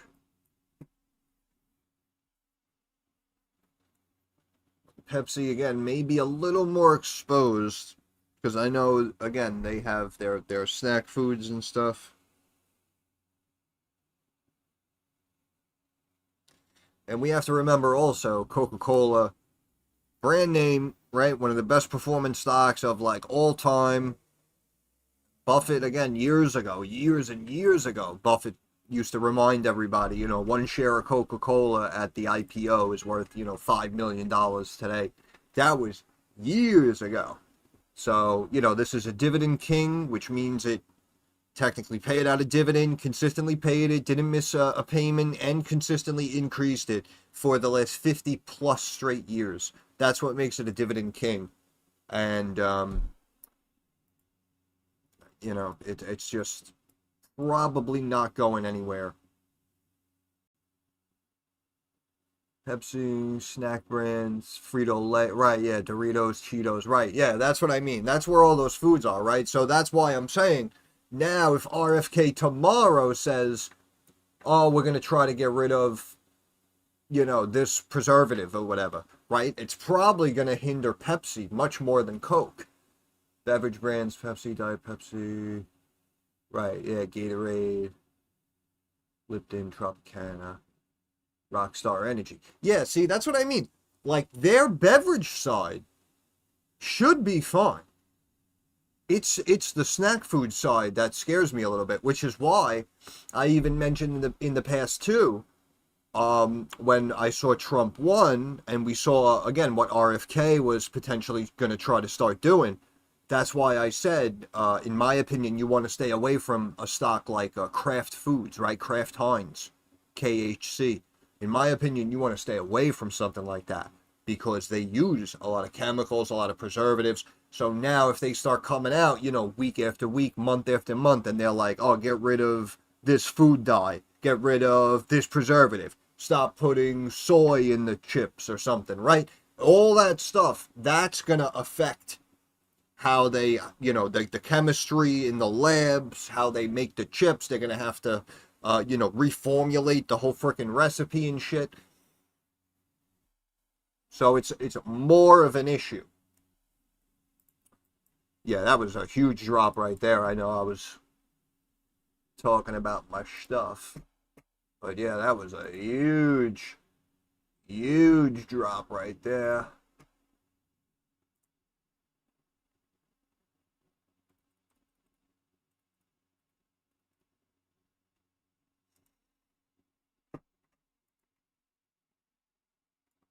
That's the break I was looking for. And you can see, look, it instantly tries to fight and hold that line.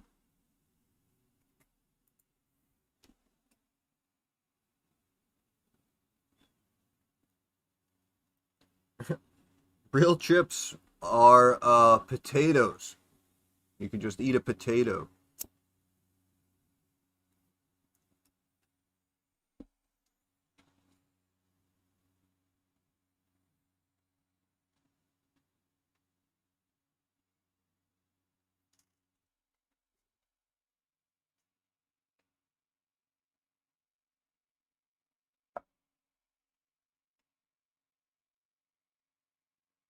How's that SPY put looking, Joe?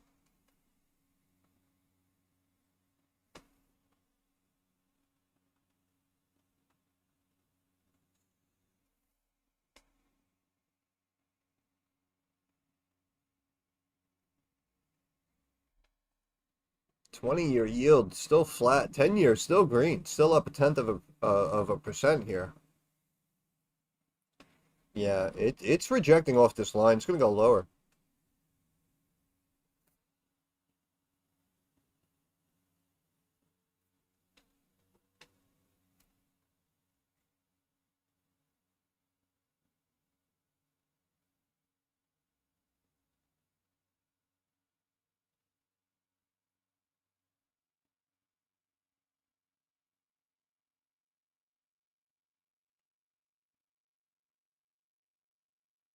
$150%. And the way it works is now the less time, the more it moves, right? So the biggest return is the SPY puts expiring today, and then the ones expiring tomorrow, and then yours expiring Friday, right? So you're up roughly 150%. The ones expiring tomorrow are up probably 200 something percent in change. The ones expiring today probably just spiked like, 300%.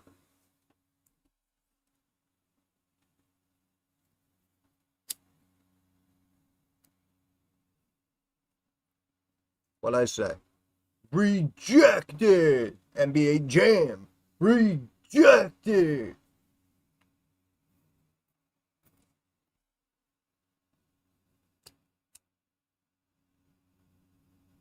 La-dee-da-dee-da.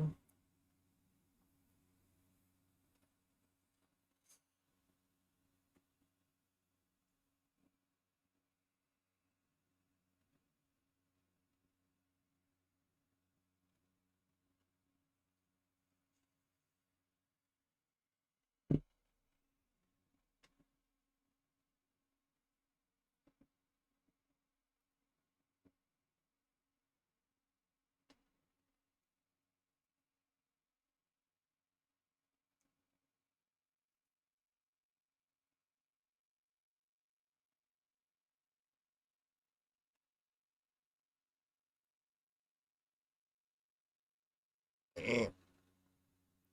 That should be lower. You know what's not lower? ASTS. That put is barely moved. Meanwhile, we've been watching the SPY and everything else chunk down like crazy. But ASTS has barely moved.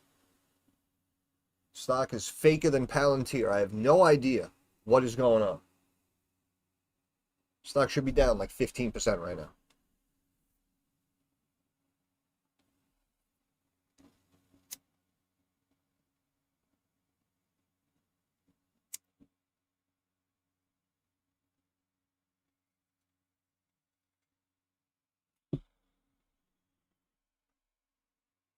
Ba-da-ba-ba-ba.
Footsie, get your footsie.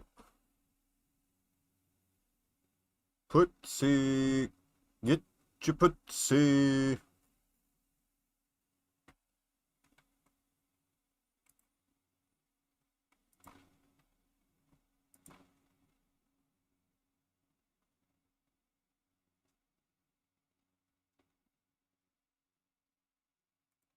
While all this is happening, HGRAF still above 210. MBOT down though, taking a hit down at 282 right now. We are sliding. NASDAQ almost red now. Dow down about 100 points. Yep, slipping. I had a feeling, I don't know why, but I had a feeling we were going to drop and turn red. I saw it. I saw it happen. Saw it happening.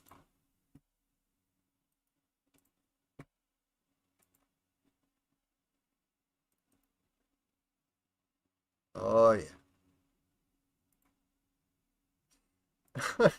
What a day for you, Joe. Holy shit. Oh, man. Bro, that's crazy. We had that kid the other day join. I told him to buy DraftKings calls. He instantly made frickin' 200%. We got Joe buying his first option. And look at what happens. Are you kidding me? Joey Bag of Donuts. How we doing?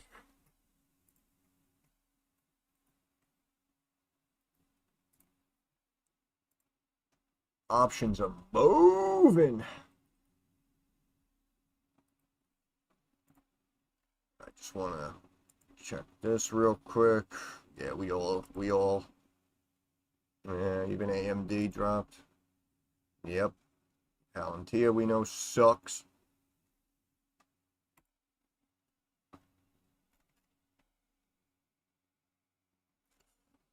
Okay, did we bottom out? What was this? 66.26. 66.25. We technically broke lower,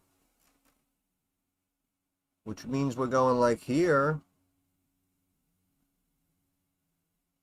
Gonna drop maybe another 10 points roughly.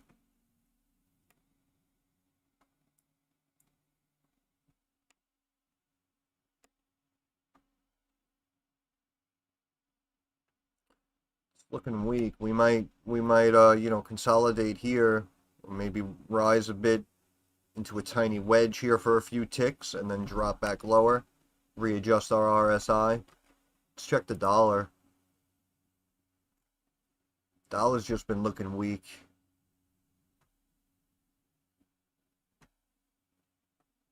Channeling down.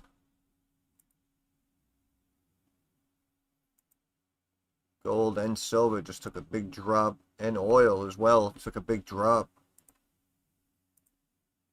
and Bitcoin as well.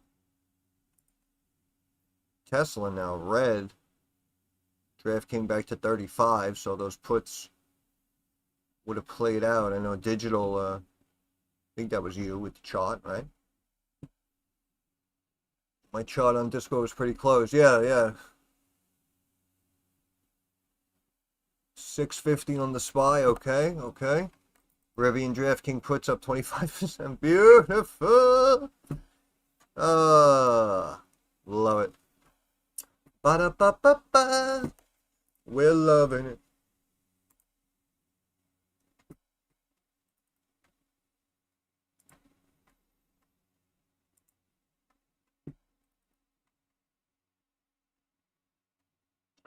Yeah, it looks like, I was gonna say, it looks like, yeah, we may slip here. I mean, we're back again. 66.18 maybe. Could see a bounce. 66.18 half. There it is. And we're a point below it. Wow.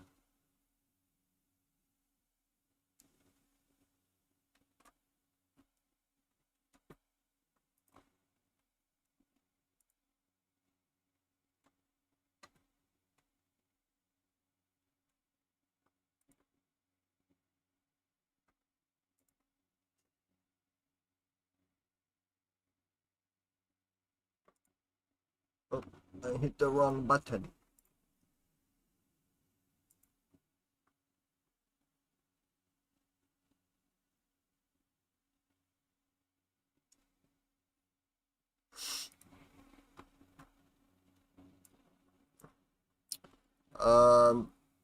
We are dropping. Dow is now down 240 points, down 0.5% now. NASDAQ now down 80 points, 1/3%. Big reversal. Yields just spiked up 10-year up 0.1%, 20-year up 0.13%, back up to about 4.6%.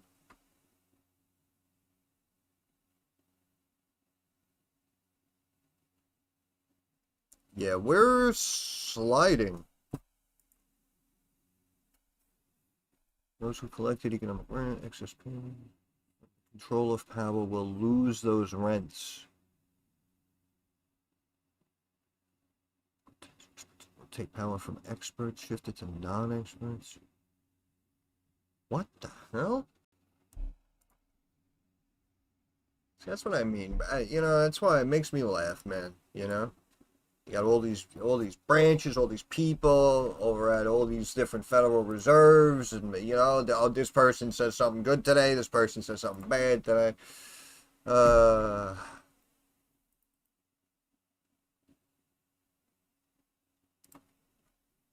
I don't know.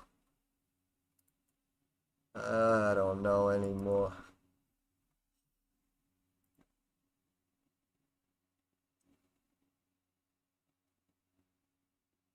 Yeah, we might be selling off, just waiting to pump again.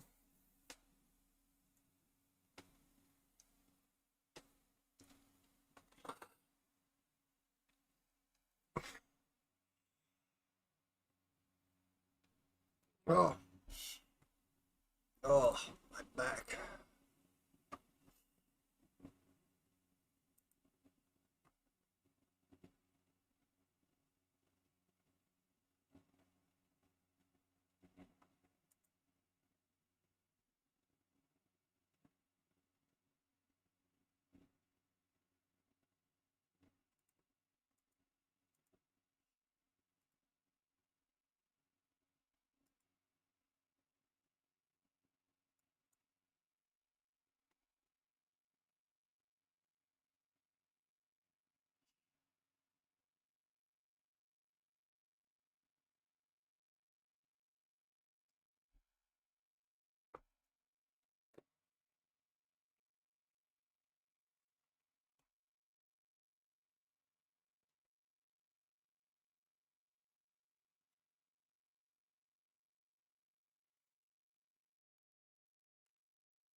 Oh,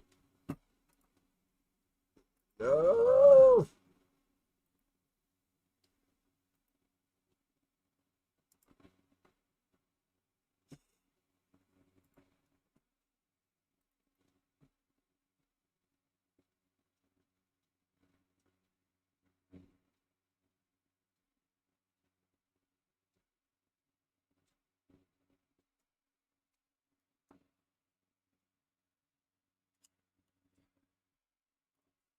Yields keep going. Look, 10-year up, 10 and 20-year up 0.25% right now.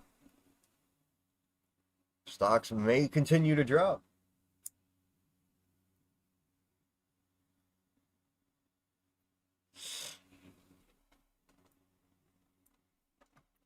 Yeah, this may turn out to be a rough day.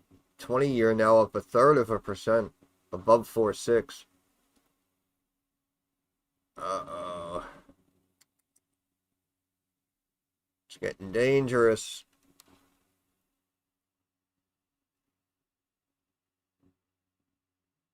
Yeah. Yeah. We're gonna be giving some of this back.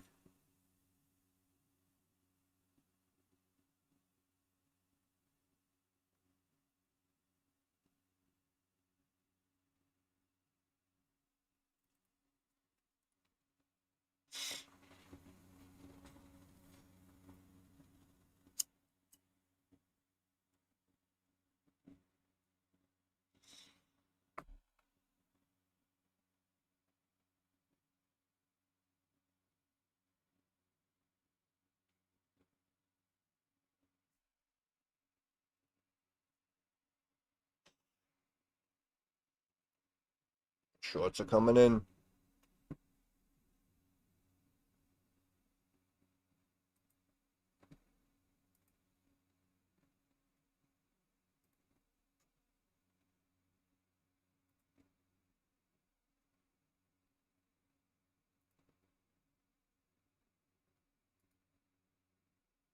Yeah, it happens.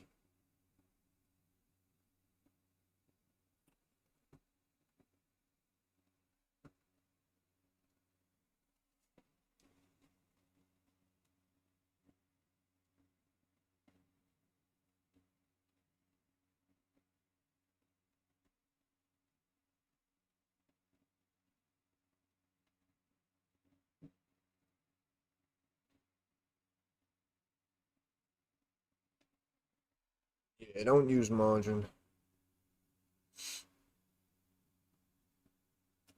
You got to reject here. Are you kidding me?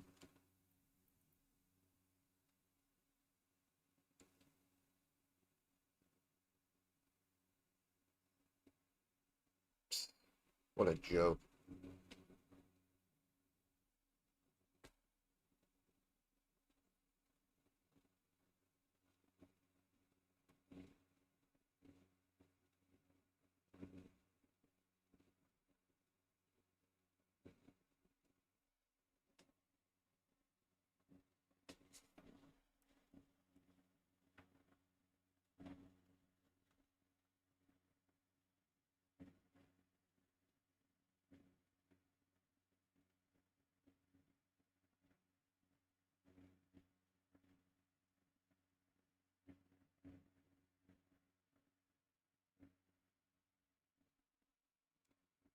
I get knocked down, but I get up again. And never gonna keep me down.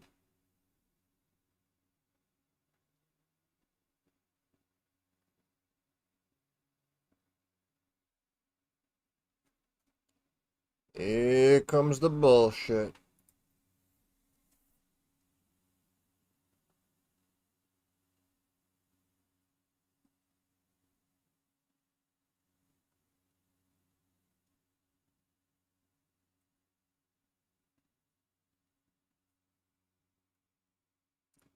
Wow, borrowflation.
66.40 and a half.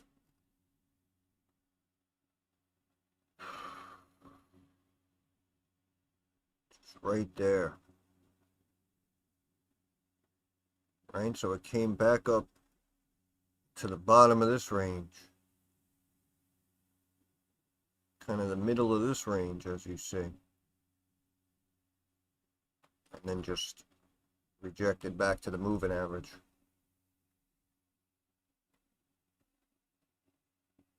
Still looks weak. Yield's going higher.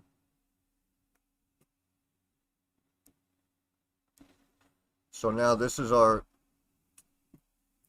I gotta get rid of this.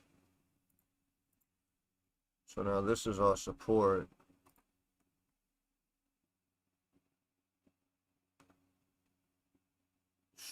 Yeah, it's close enough. Which technically we just broke. Right? So see how we bottomed out, stepped up to the point, made the wedge, and then we just broke back to the moving average. Hey, Walma, how you doing, brother?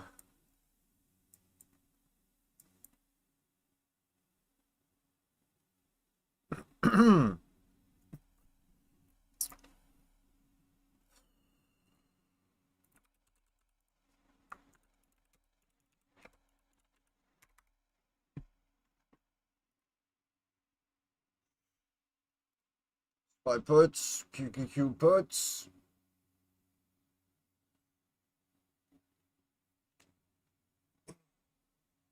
Well, if you recall, I kind of predicted that would happen.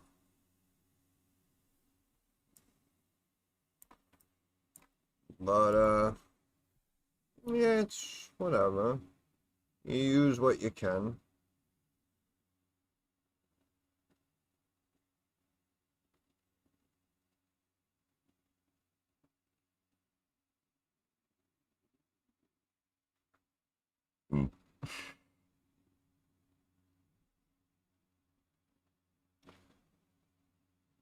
I just like using TradingView because, everybody could use it. And, of course, if you want more indicators, pay a couple of bucks. I like it. I like the site. See, that's what I mean. Something like this that I actually use. Like, if TradingView was like, oh, you want an affiliate link or, set up some sort of promo code or whatever. Yeah, all right, sure.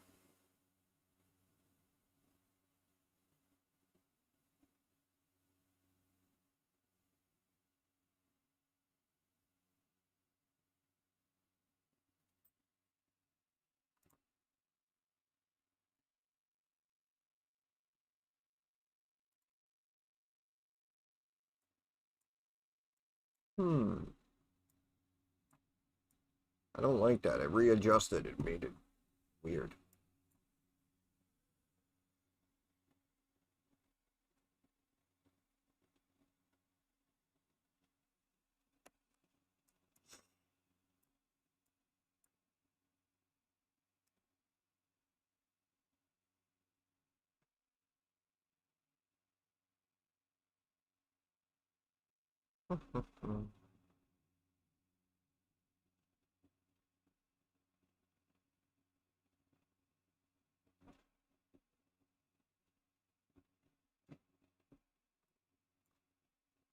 Big retracement.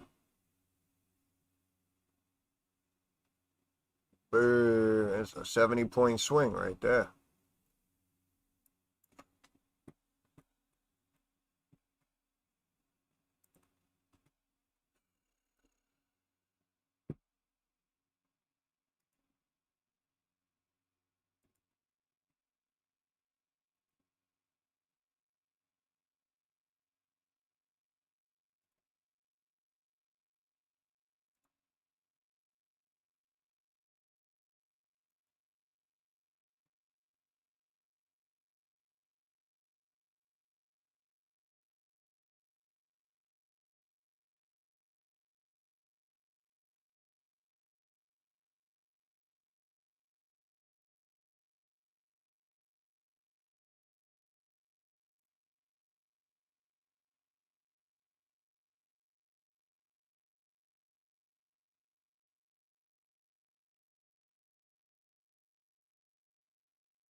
Yield's still climbing.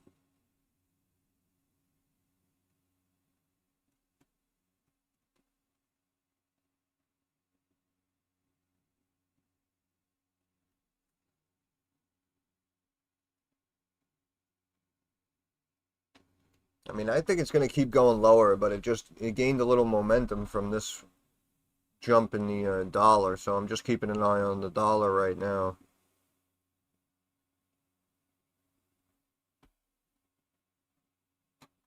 Had a cup and then a gap down. I just hope we don't pop up.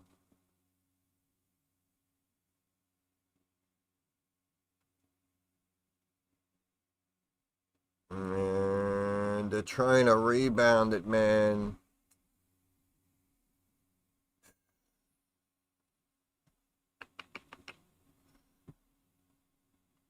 I need another Fed person to talk shit.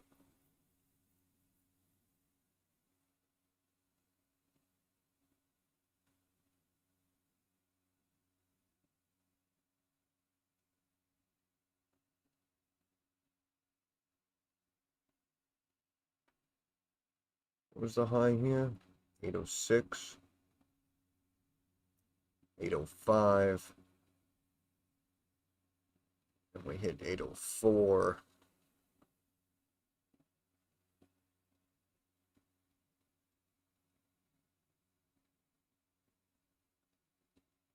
S&P back to 6640.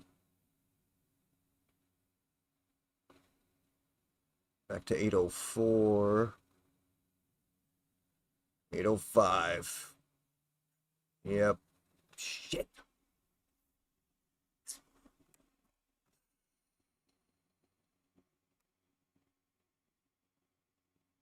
What a crock of shit. And then we gap up. And then we gap up.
Like we say, everything happens for a reason.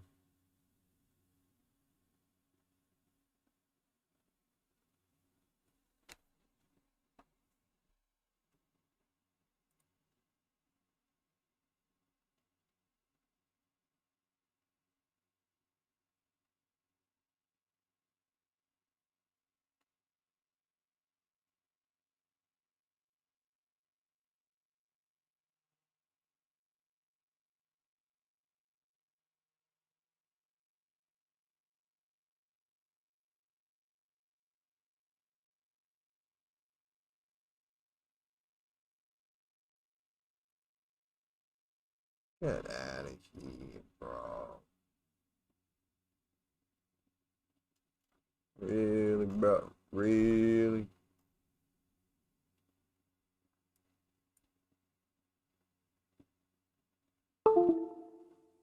Boom.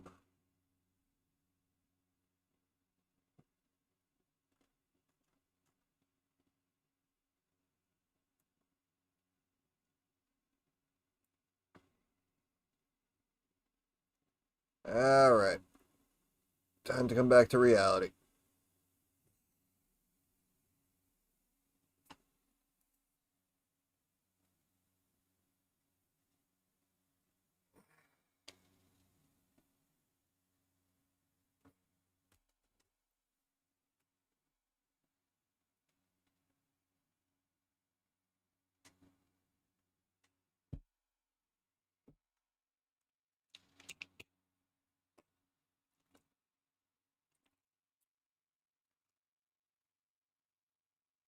Wow, this is some bullshit.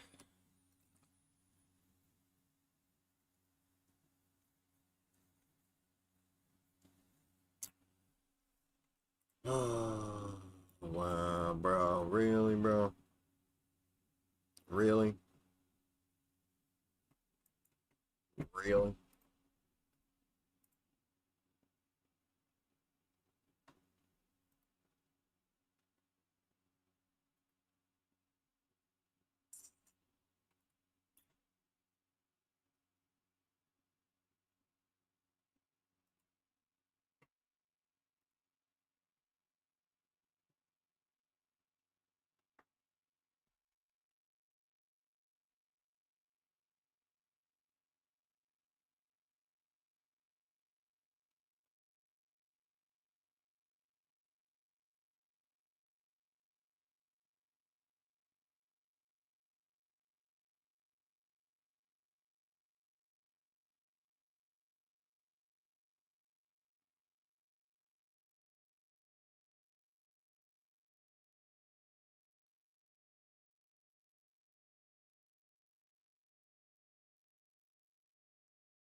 No, you want to sell to close. You don't want to exercise.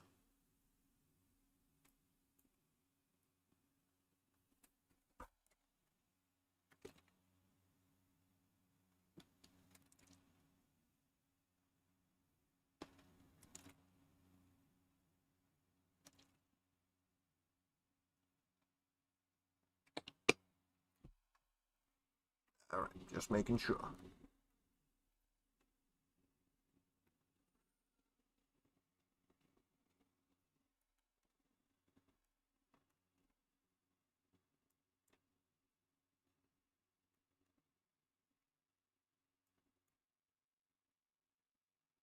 Back to life, back to reality.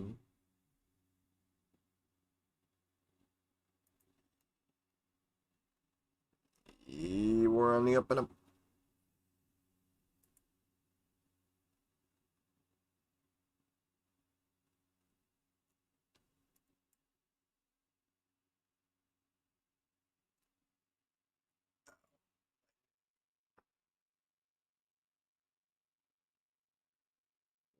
Oh, pump it up.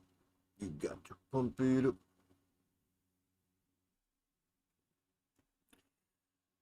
I don't know, man. I know they're trying to climb it, but I don't trust it.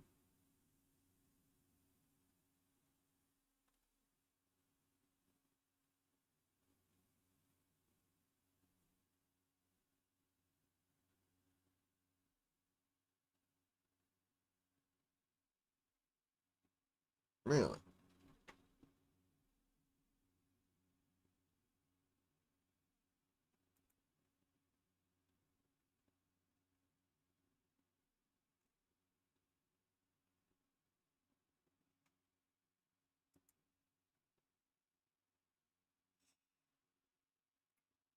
Yeah, fair enough. Fair enough. Great play, brother. Great play.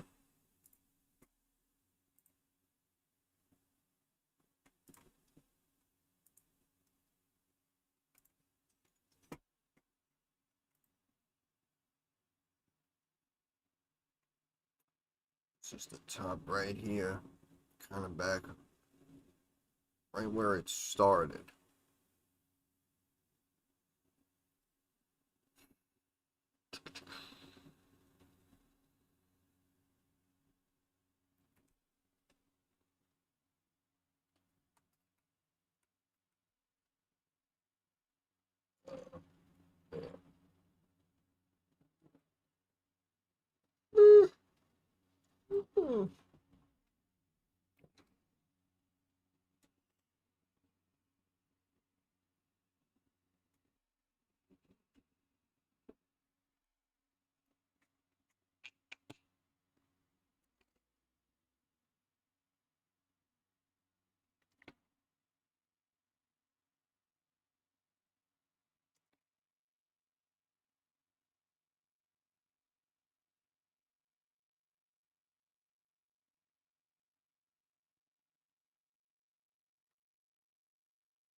Yeah, big ups to Joe. Took that first step, said, screw it, I'm going to buy an option. He made some money. Bang, bang. Bang, bang.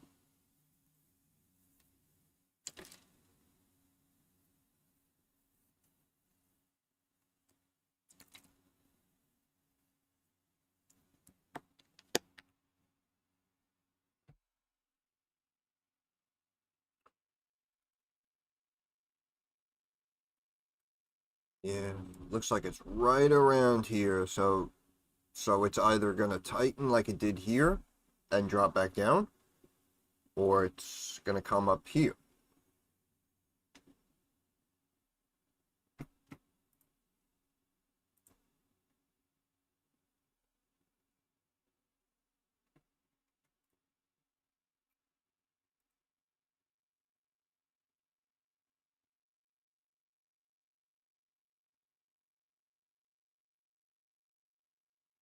I don't know, man. Like I said, I know they're trying to bounce it back.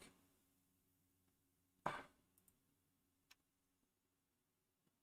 don't know. I don't trust it. And then it was moving with the dollar, and the dollar dropped, and then it dropped.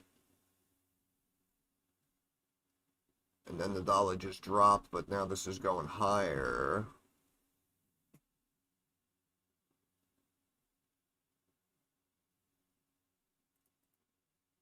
So we just bounced 40 points from the bottom.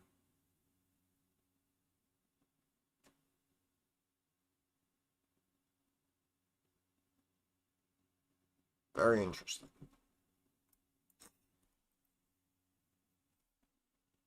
Wow.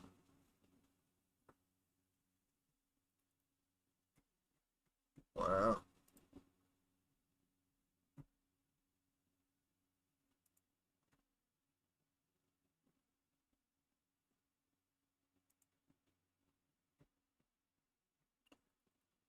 Get some work done. All right, Digital. Thanks for stopping by, man. Enjoy your work.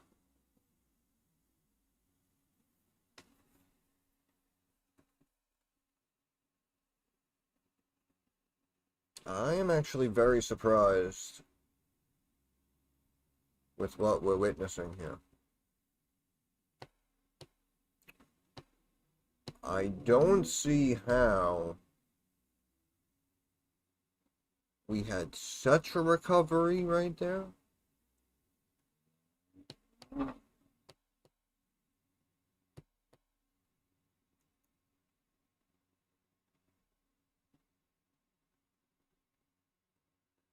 Yeah, I don't know, man. Again, people try to tell me I'm crazy, but I'm telling you, man, we're seeing some wild shit in these markets, man.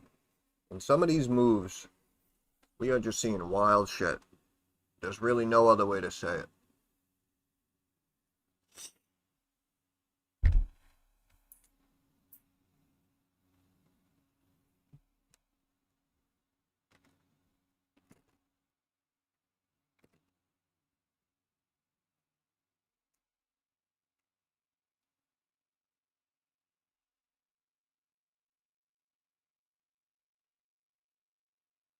Immediately trying to step it.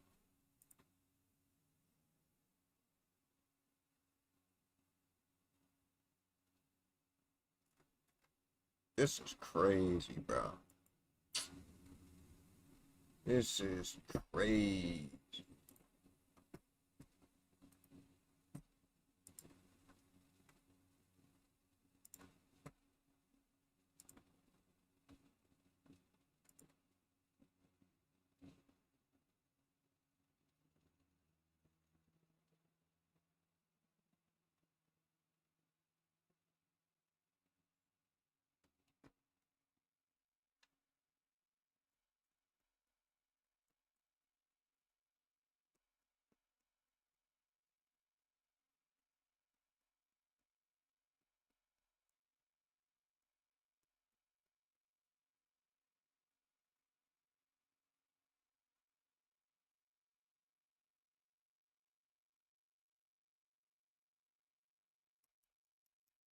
With 30, nice. You know, You're welcome, brother. Thank you. Glad it worked out.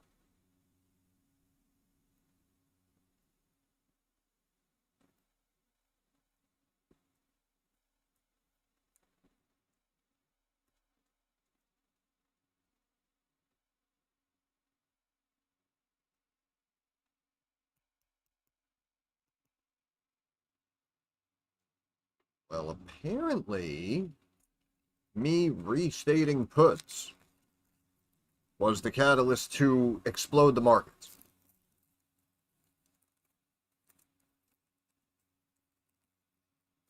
So if anyone bought calls, you're welcome.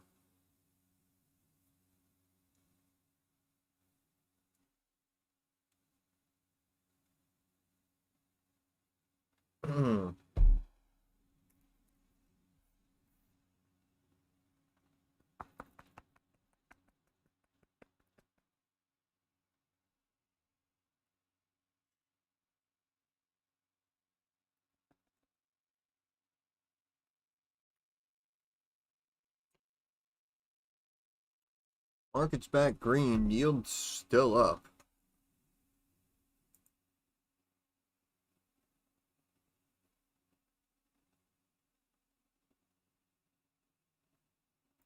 Oh, T-minus 10 minutes.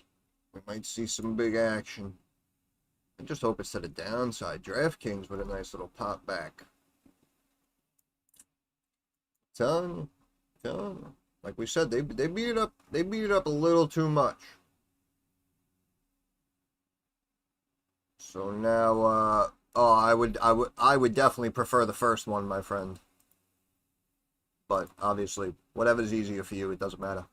Cole Baker, holy shit, Big Cole joining us. How you doing, brother?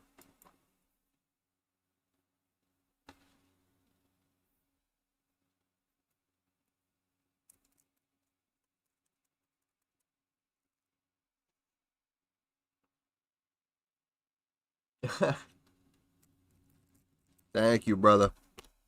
Like I said, I'm glad you put a little bit of that trust, a little bit of that confidence in me, and I'm glad you experienced it finally. And of course, I'm glad it worked out.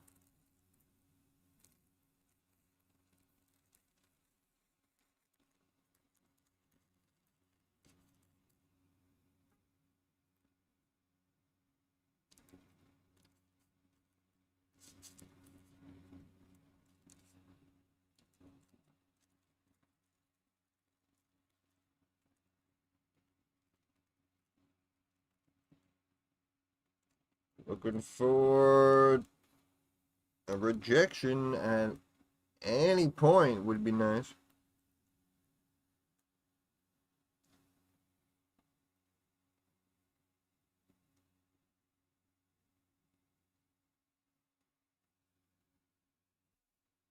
I love these freaking markets, man. Like, it's okay. You can go down a little bit. It's okay. It's okay. I love it. Freaking market starts to drop down. It freaking climbs back up in 20 minutes. Like, you know what I mean? Like, you can't even stay down for an hour, a day. Like, come on. Let's be serious here.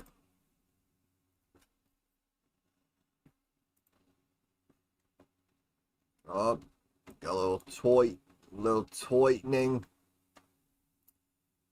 They're gonna keep climbing this dollar randomly after they just dropped it.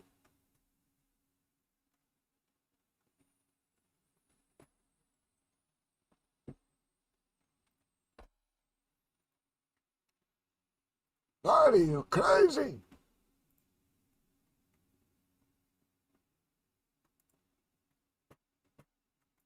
Uh-oh. Uh-oh. Alright. I will leave you on the S&P. I grab a beverage. I'll be right back.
All right.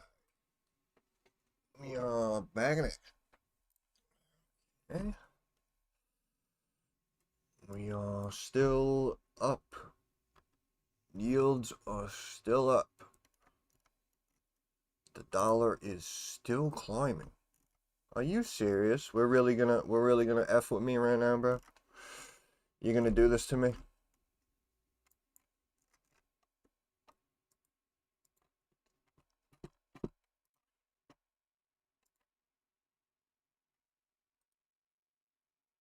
I mean, I'm even man enough to admit I was greedy about it, but also at the same time, like I always stand by my analysis. And we should I don't know what it's doing, but it should come back down. Wow, kaboom! Alright, hold on. Hold on. Ah!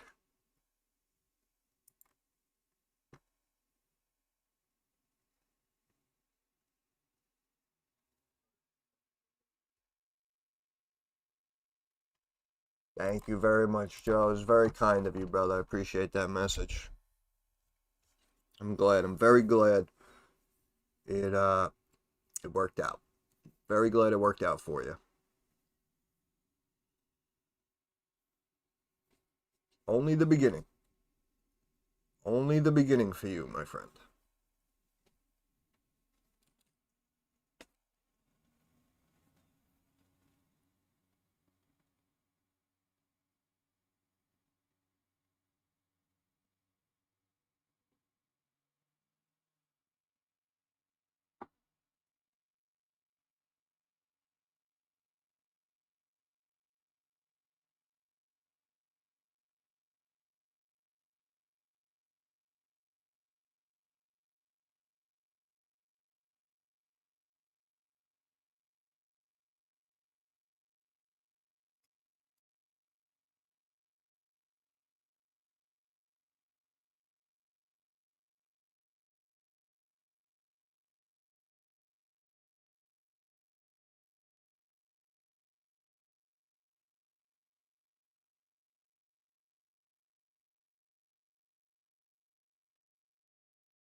Global markets.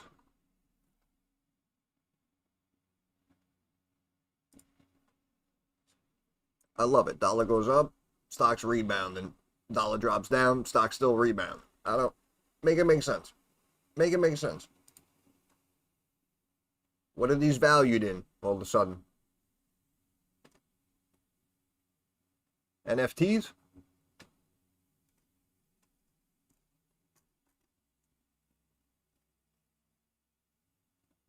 Freaking S&P bullshit.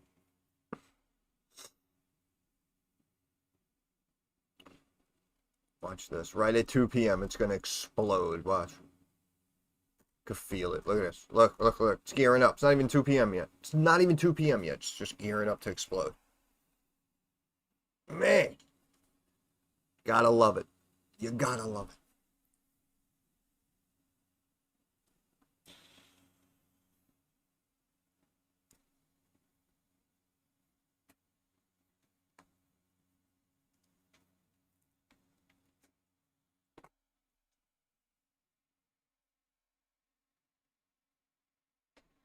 And 2 p.m. Here we go.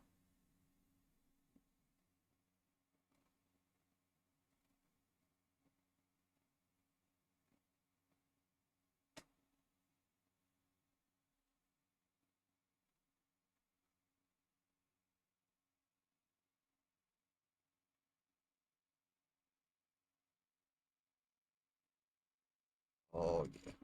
Oh, yeah. We're pumping. Pumping.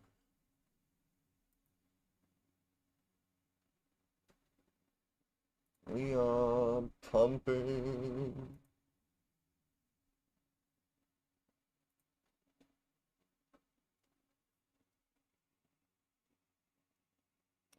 My tummy hurts.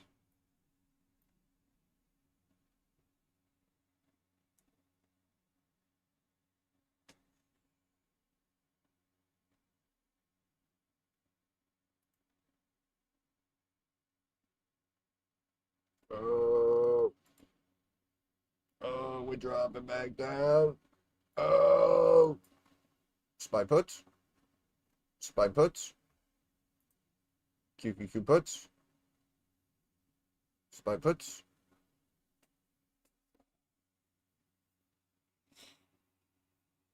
You're a rich girl, you're gone too far, you know no matter what. You can rely on old man money. You can rely on old man money. It's a bitch girl.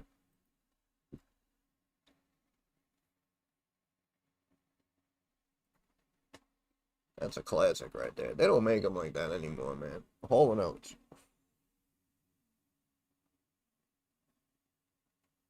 Uh,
again, giving back to the community.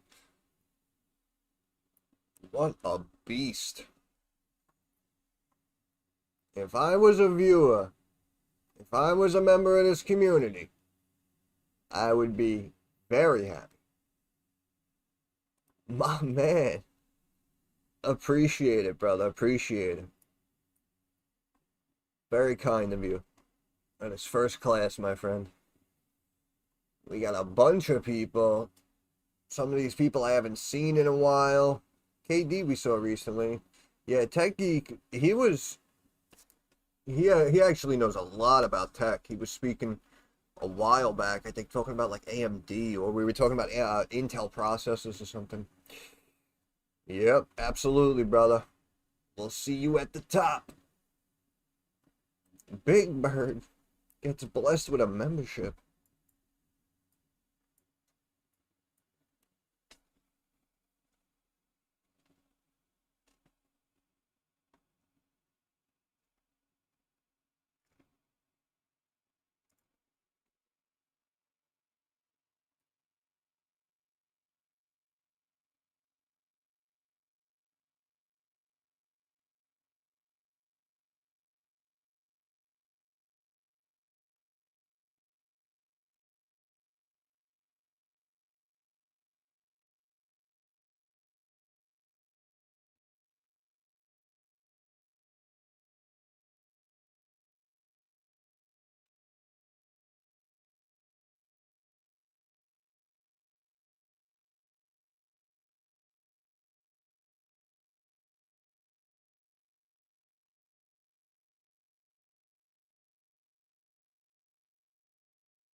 really be dropping lower.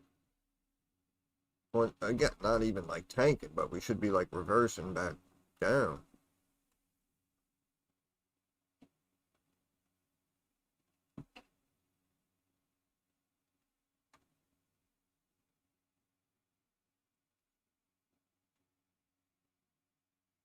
DraftKings back 35.5. Rivian 13.5. Palantir still red a little bit. AMD pretty much holding. Look at that, even on this drop. Even on this drop, it only dropped a couple of dollars and actually went higher than where it was before it dropped. That's crazy. AMD looking very strong. Up 8%. Holding those 7-8% gains. Again, big price targets recently on AMD. 300, 310. So, stock's having a really good day today.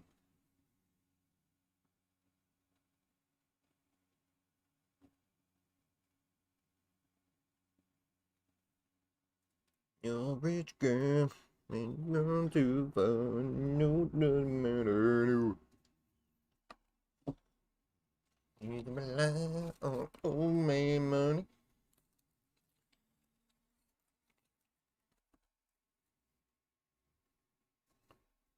Activity in agriculture, energy, transportation generally down.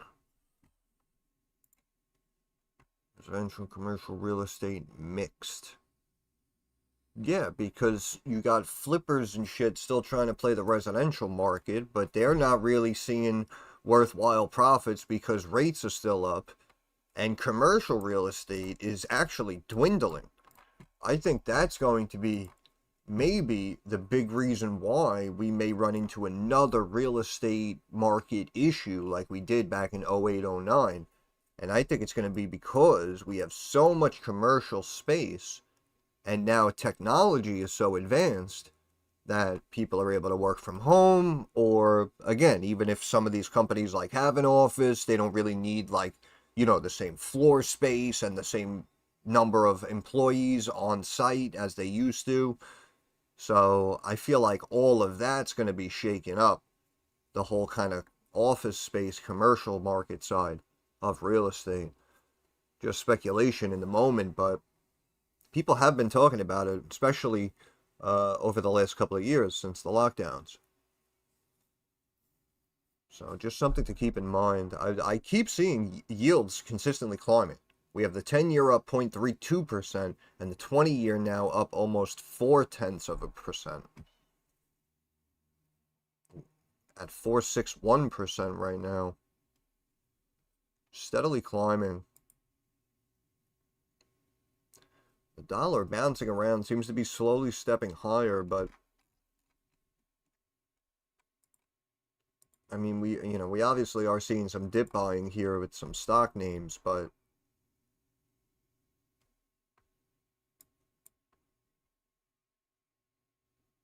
I have a feeling that we just may continue to step down here.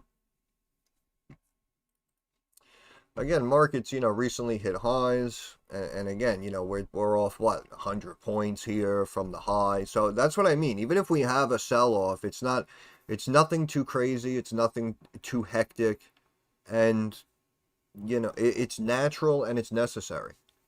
It's natural and it's necessary.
That's incredible.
Hmm. Hmm.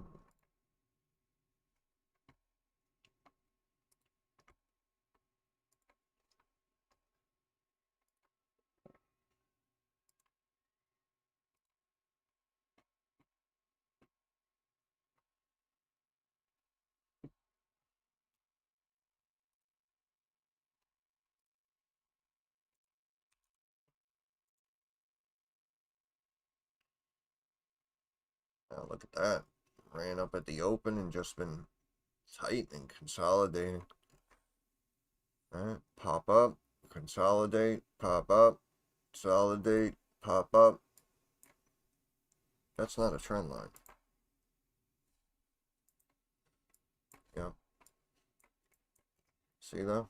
We popped up, we tightened, pop up. That's what I mean. We're gonna keep stepping up. And we're gonna get to 5-6 Canadian on HGRAF, man. I'm telling you. Telling you, man.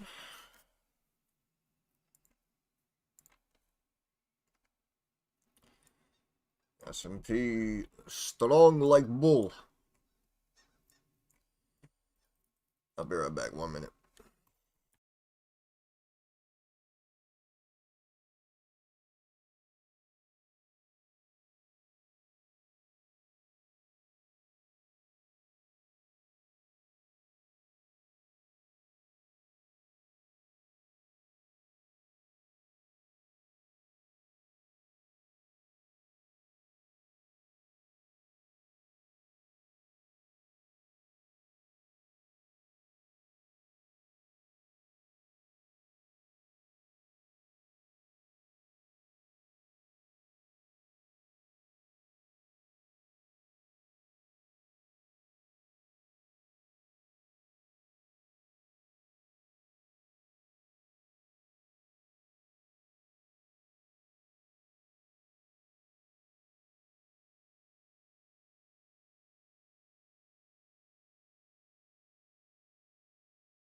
Oh, baby.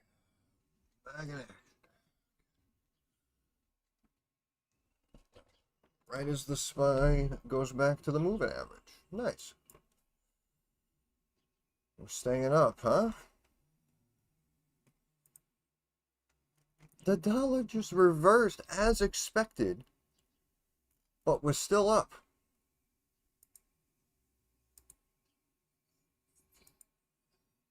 Oh, this has got to break down.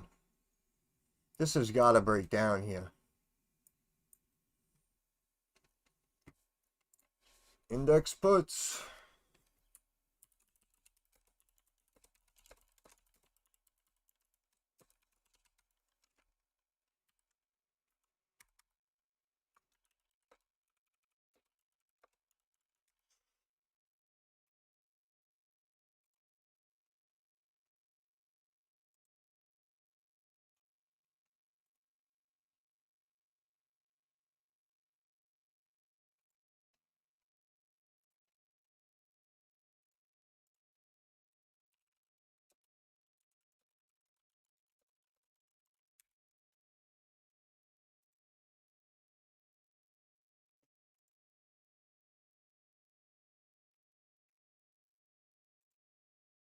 You're rich girl.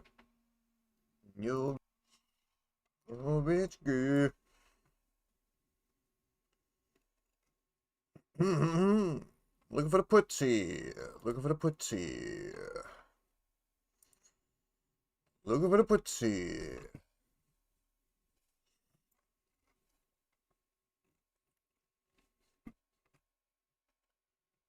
Looking for the putsy. HGRAF at 211. It is holding.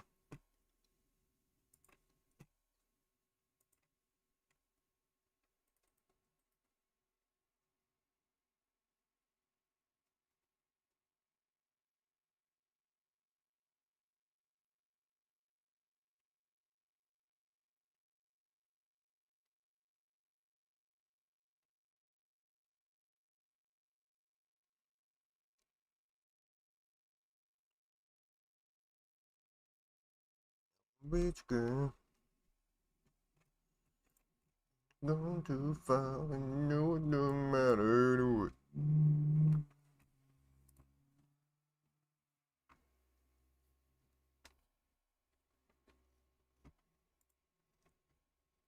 How are we not dropping?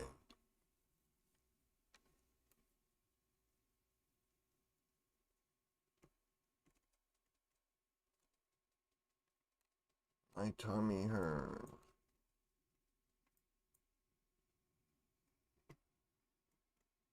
Wow, this is some bullshit.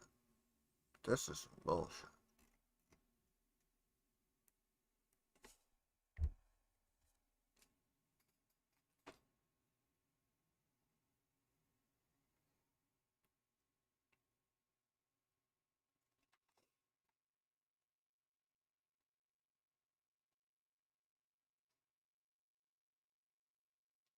Ugh.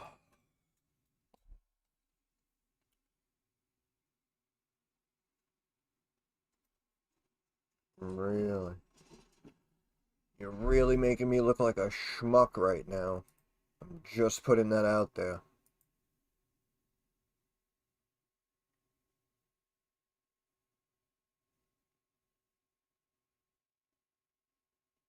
This should break lower.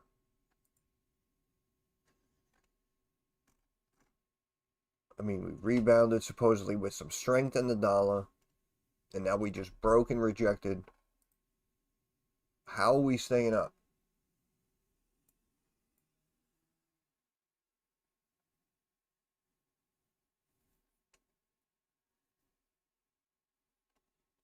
It's all about who's who. Like that game, Guess Who? Remember that game, Guess Who?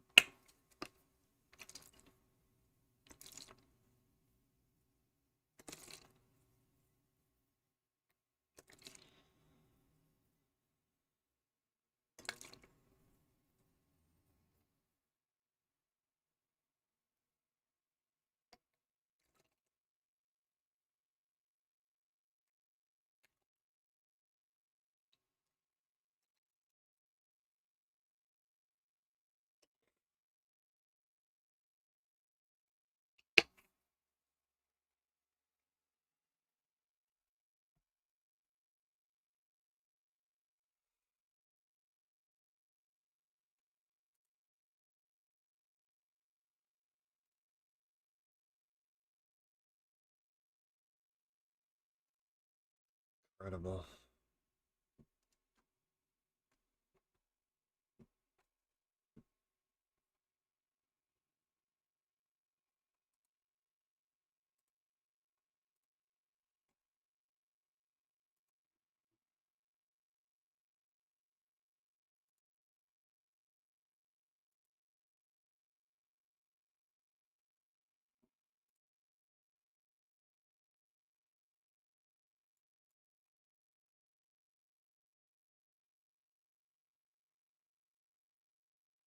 Silver up almost 3%. Oh my goodness.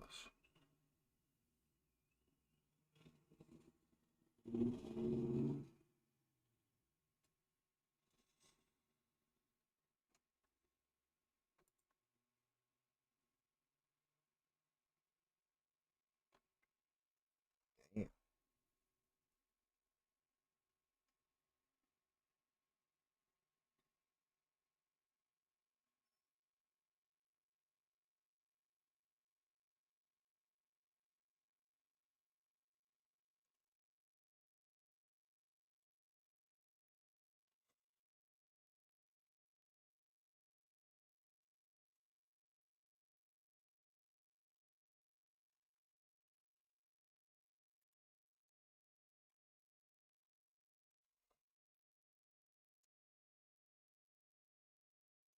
Breathe.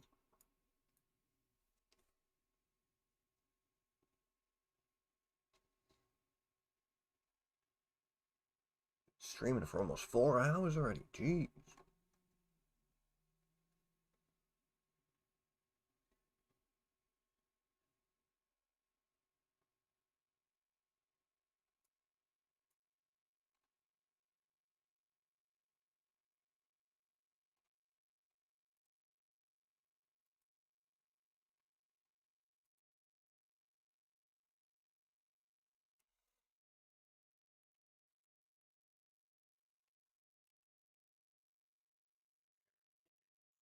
Break.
Yeah, maybe.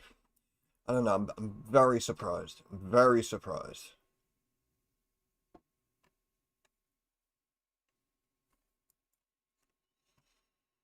Hmm.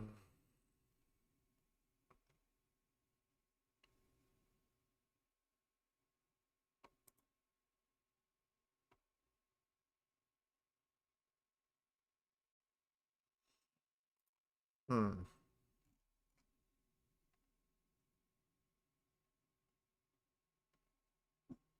Hmm.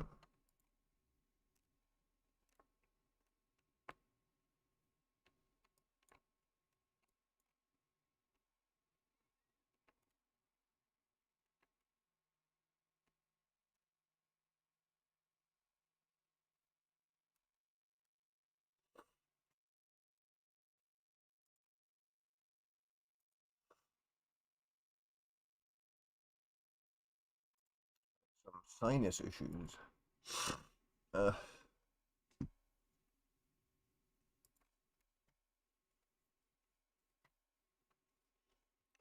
Come on, kryptonite.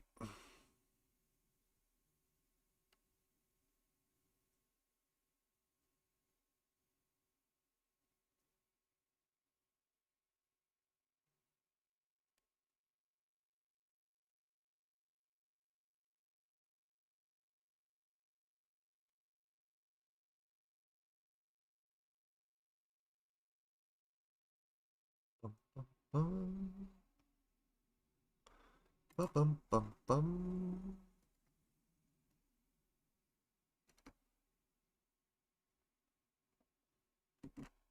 Bum, bum, bum, bum.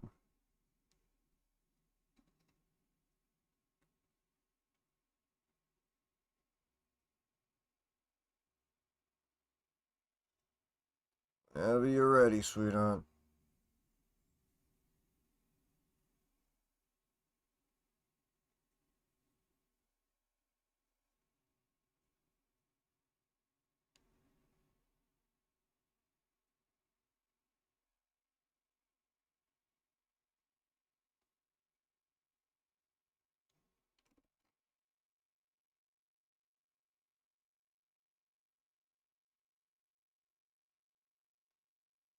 Mm, okay.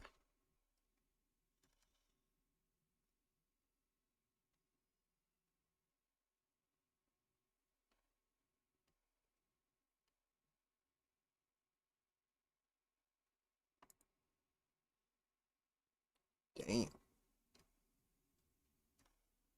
Damn.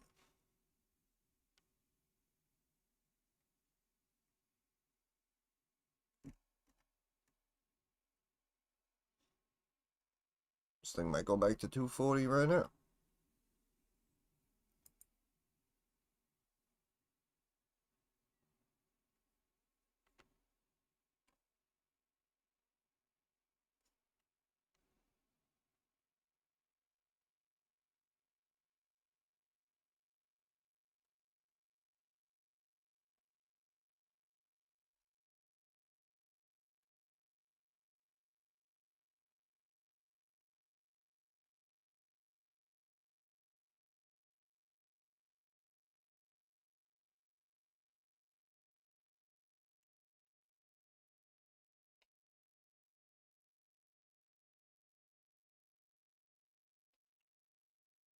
Well, this is not going according to plan.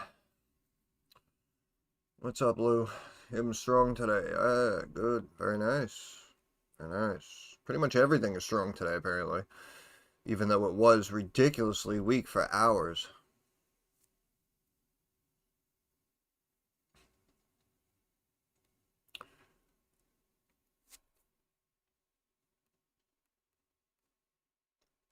Oh yeah, Hims has come a long way.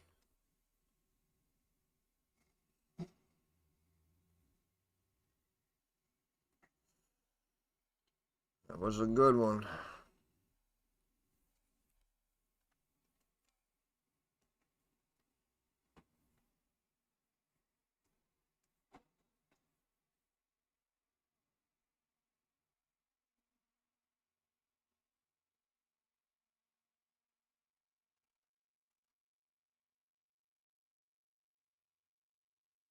Mm, mm, mm.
Dun, dun, dun, dun, dun, dun, dun, dun, dun, dun, dun, dun.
You see HGRAF going to the moon,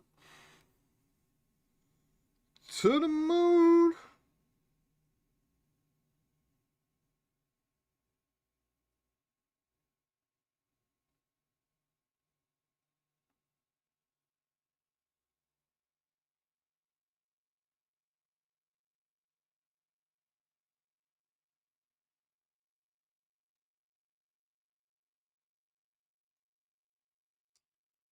But in all seriousness, HGRAF, I think we were looking at what? We were looking at like four and change.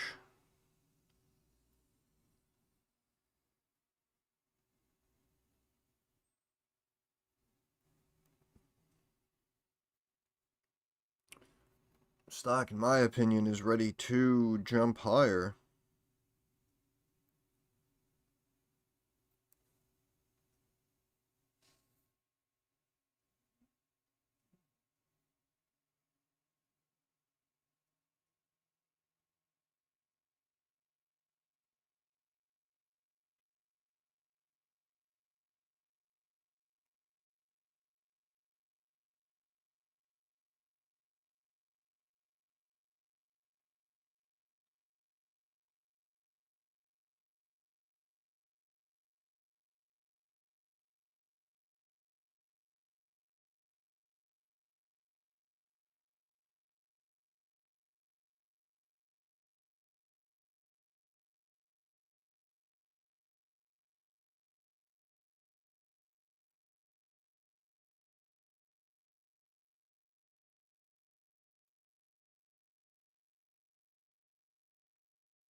Hmm.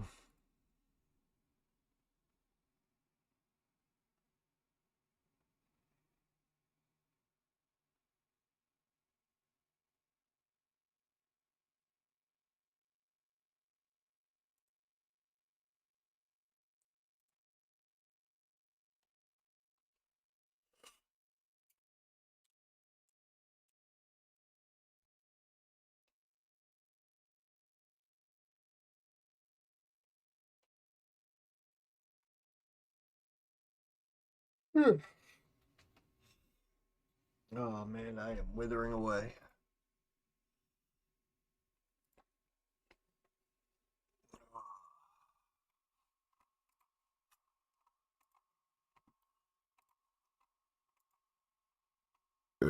Oh, excuse me.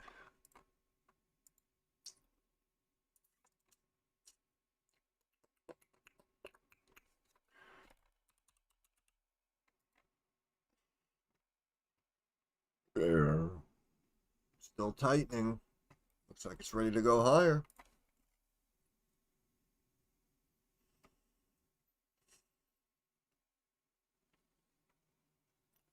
Freaking AMD.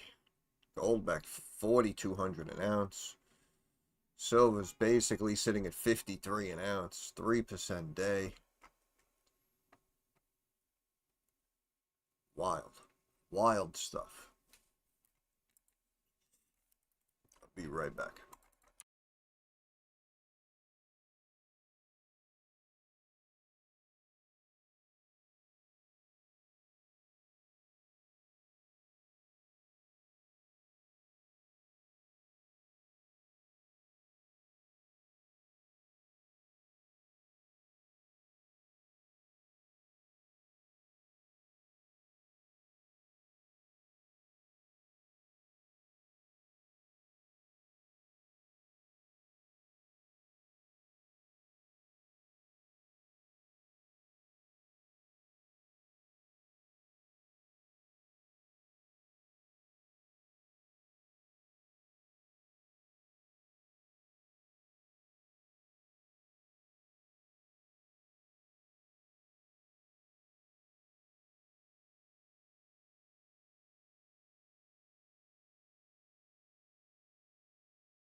Okay.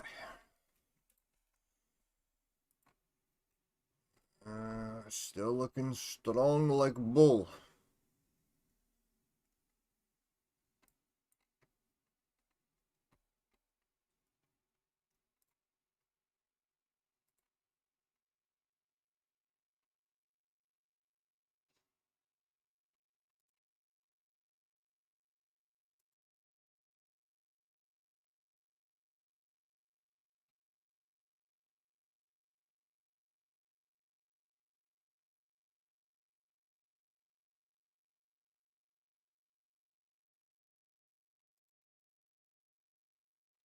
Hey, Dead Red, how we doing, brother? How we doing?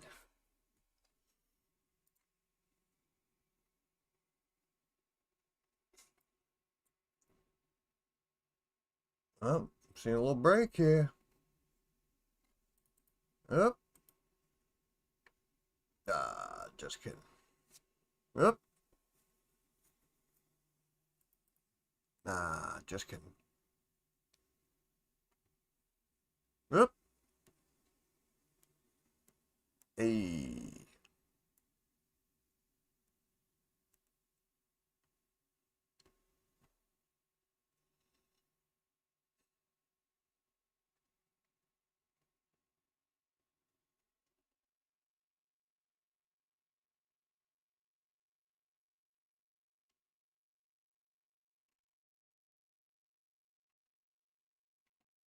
Dow is now red again.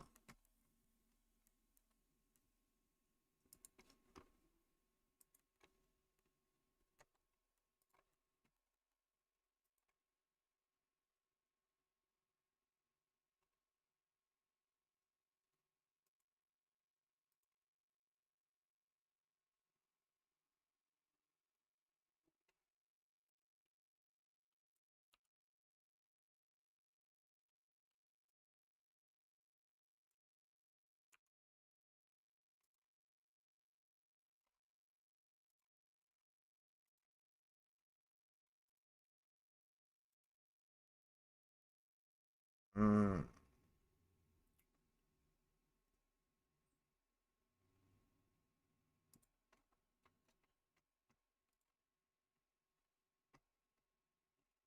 Da da dee da da da da. Da da da dee da da da.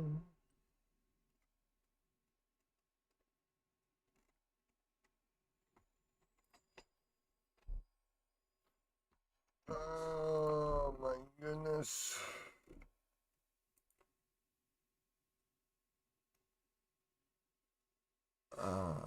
What about earnings? What do we got here? Cisco, Wolf Speed. Man. CXW trading down today. Is it? Is it? Oh, bringing it down. Oh. What the is this thing's problem? 1650. And this, yeah, this technically was, what was the low here? 1646.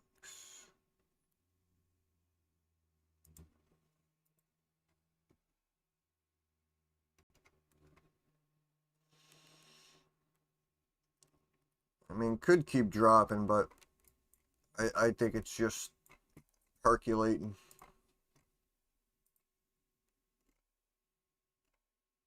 You gotta keep them percolating. Hey.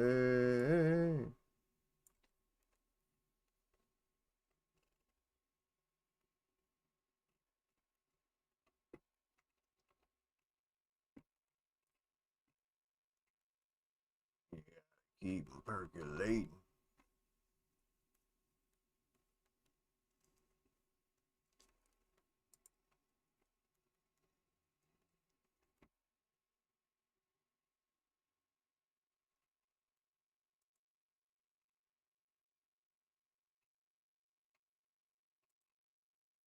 Oh, Oh. Hey, the stream just went off and on again. What is going on?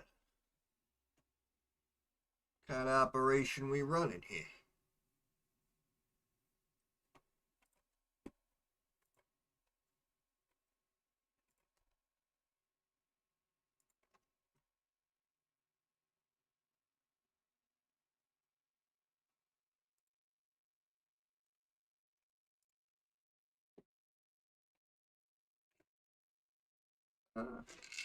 Get in there.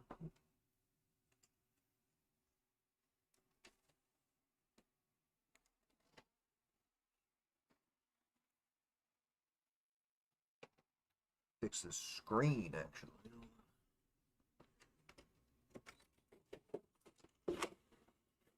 Damn.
Best we're gonna do. It's the best we're gonna do with that.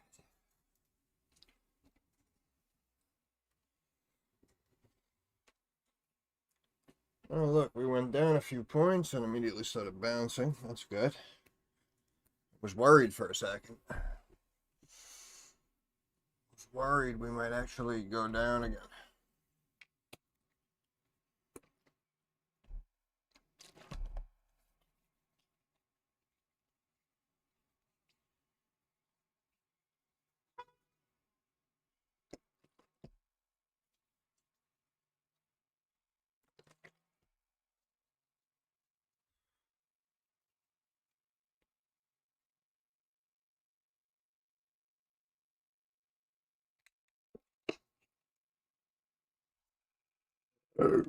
Oh, jeez.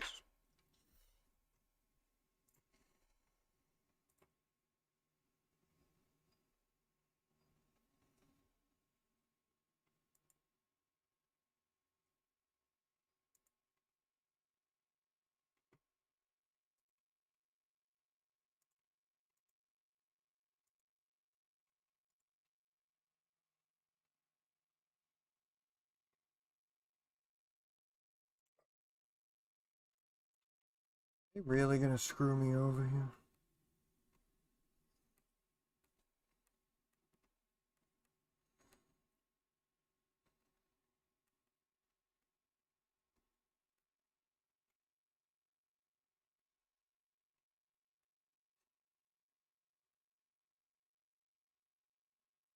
Silver and gold.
Ba-dum-ba-ba.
Mbot looks like it's wedging right down to the trend line.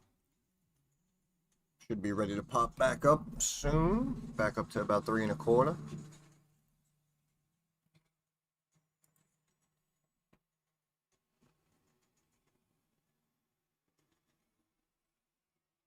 Look at how weak this recovery was, but somehow we ended up above the moving average today.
Ba-dum-bum-bum.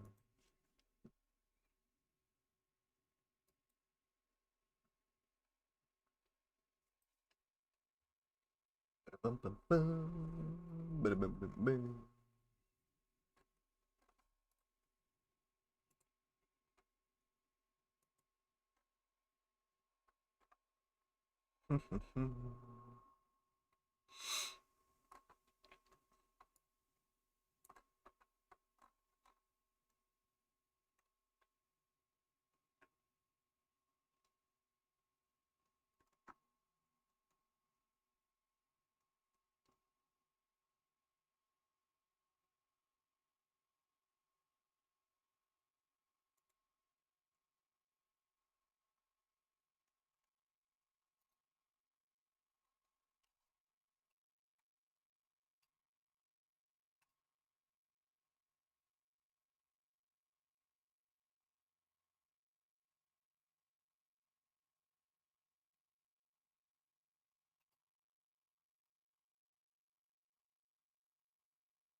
Gonna take it down to the wire.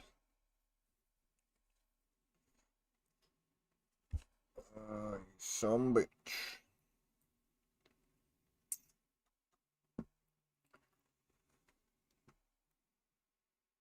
I just thought at some point we would drop and kind of get near retesting this, even if we bounced again. Very surprising. Yield still up.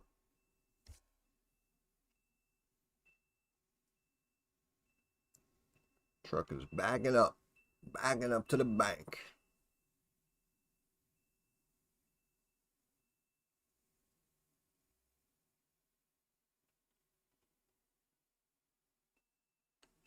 Backing them up.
It's Christmas time in the city.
All right, here we go.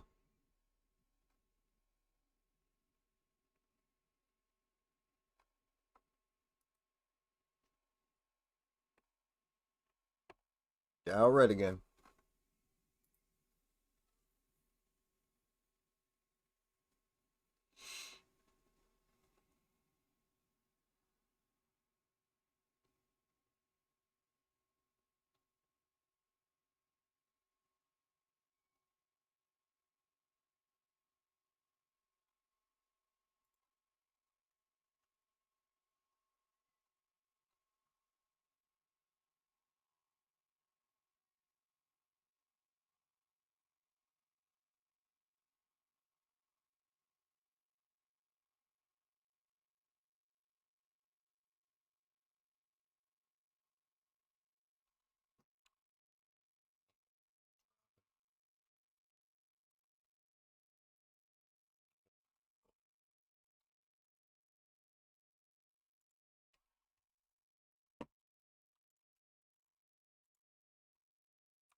HGRAF up at 220.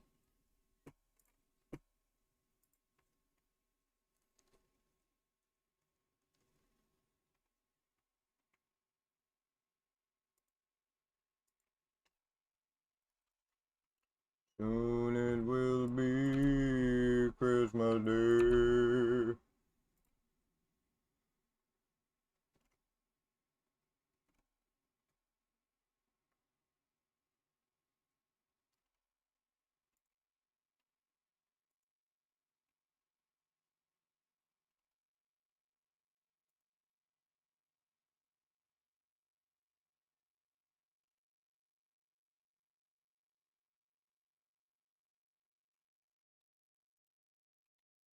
What? What? What am I witnessing? Oh. No wonder. This is no wonder why. Yes, yes. Yeah.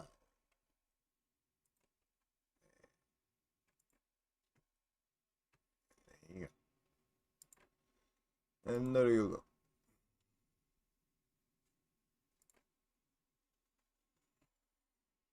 go. Yep. It's all about the puts.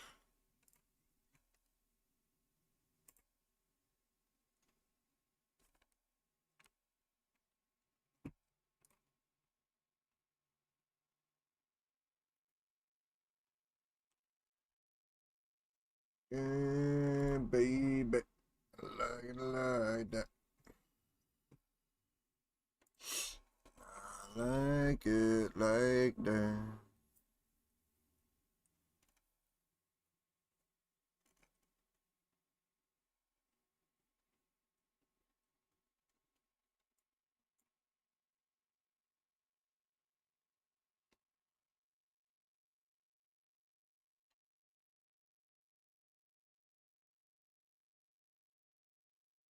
$66.30.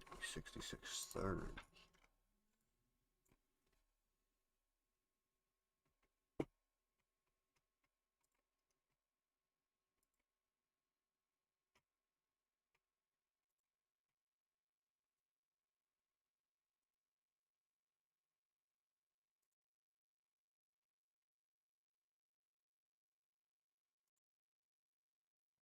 Sing us a song, you're a piano man.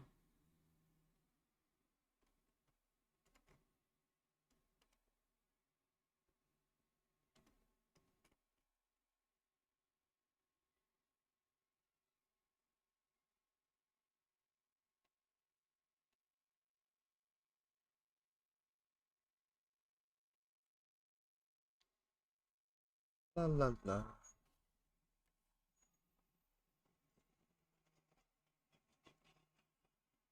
Let's go.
Meetings, lunch, haircut. I am still here. Yes, I am. Yes, I am.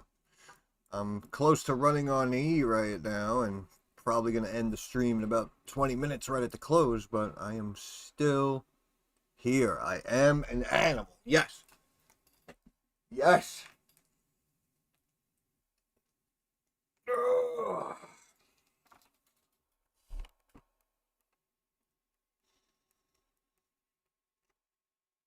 Animalistic, cannibalistic.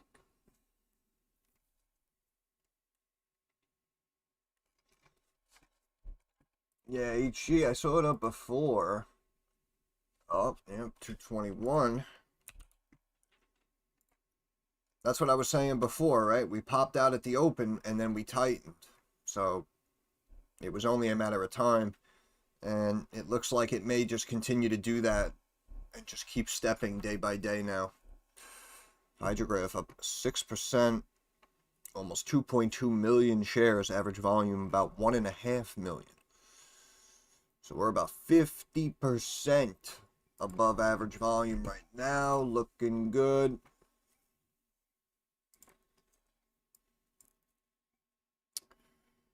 Beautiful. Beautiful.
Let me stop fucking around, please.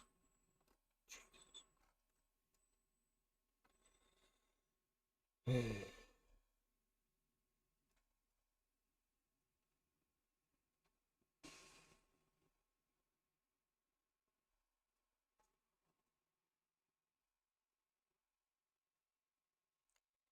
on, show me a big skadoosh.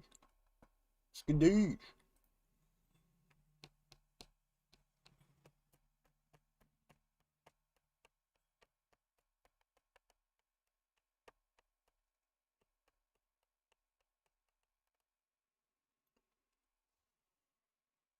Still playing games, huh?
Yeah, well, it was pretty pumped, so I guess they brought it back down to reality a little bit. Yeah, yeah. Look at this. I mean, you gotta bring it down to reality a little bit. You got a lot of gap ups. Bang right there. Bang right there. Bang right there. All right, Killian. Appreciate you hanging out, man. Have a good day.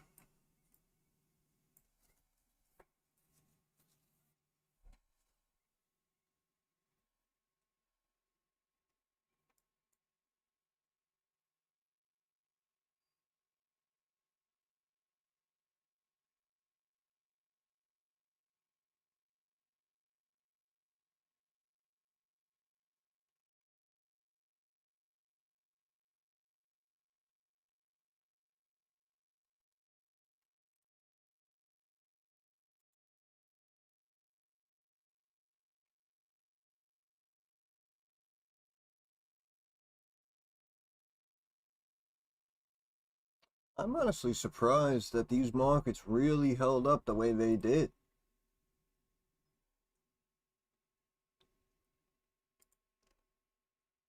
Well, I always said IPOs out of the gate are extremely overvalued.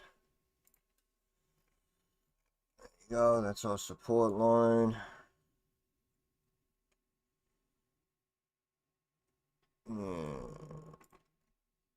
Yeah, I'd wait for a pullback, absolutely. Absolutely.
Ah, the Robin Hood of Asia. All right, awesome, awesome. Makes sense. I wish you luck. Just be careful, man, with a lot of those Asian stocks. Just be careful. But it seemed like investors responded pretty positively to Robinhood, so you'd probably end up being all right. HG reminding you of Rigetti. Initial run up, then a massive sell off, then consistently stepping up, then boom, new high. Yeah, that's what it looks like. It looks like, I'm telling you, it looks like it's just going to steadily step up to that line we were talking about, which was what, like 5 1/3, 5 1/2 Canadian or whatever. So like we said, it's going to be day by day, and we even saw that tightening. I think it was what, like maybe like this time next week, kind of, in the technicals. So, you know, someone else too, shout out to them, just posted before, HGRAF CEO, picture of the White House. So we may, that's what I mean, we may be getting some slight hints that something may be coming inside of the next 1 to 2 weeks.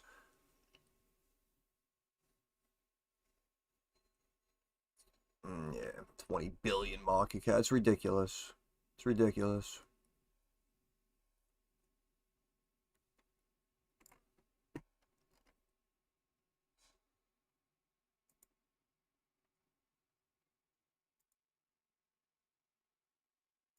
Bitcoin seems to just be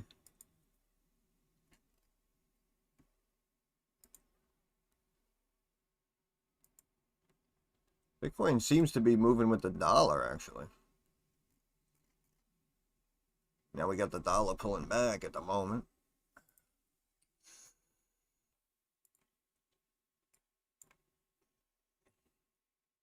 This goes to show people will pay for a good story. Yeah, no, it's true. It's a good point. It's a good point. That's why I said, I mean, the stock literally could go to the moon. Like, you'd be surprised. You never know.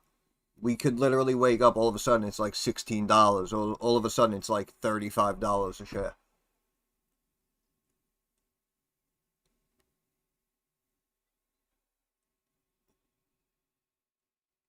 Oh, man, 353. I mean, HydroGraph, again, just beautiful all around. Beautiful all around. Even if you wanted to play it for the shorter term, right? The freaking stock exploded, whatever. You know, 1,200, 1,500%, people are up. So if you, even if you wanted to trade it in the shorter term, bang, you made big money. If you want to hold and let the company actually get contracts and generate revenue, it looks like that's the plan. So you potentially could make even more money. That's why from the moment I found it, I liked it.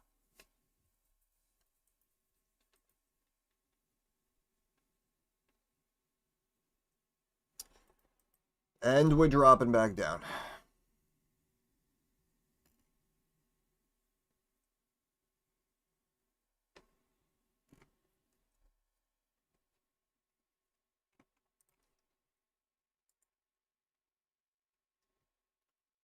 Yeah.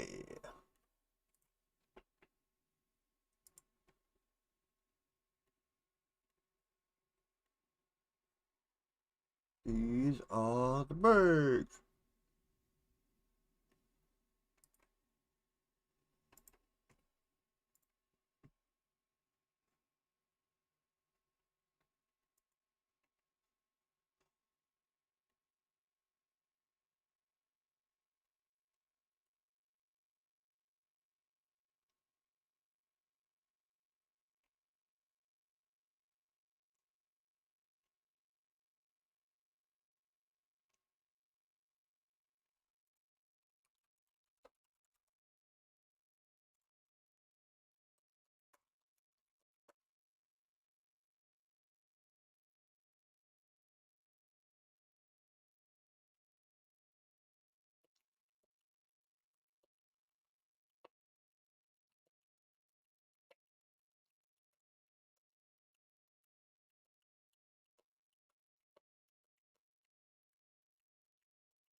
Here comes your bullshit. Yeah, that's what always happens. Wow, I was about to sell too, and it just freaking. Are you kidding me right now?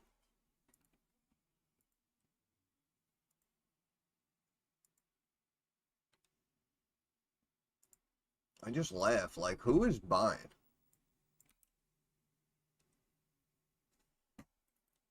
Who is buying? With your bullshit.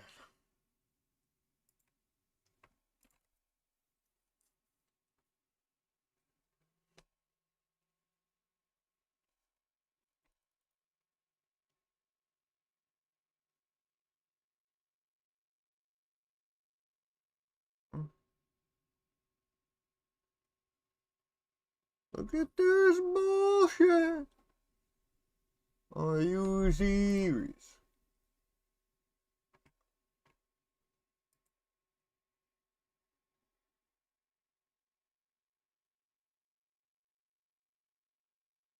This is leash. That's what this is.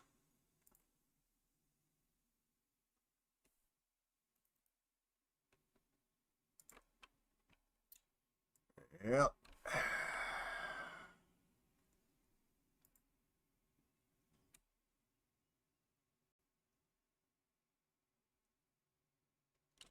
I mean, it drops big, but then bounces. Like, come on, bro.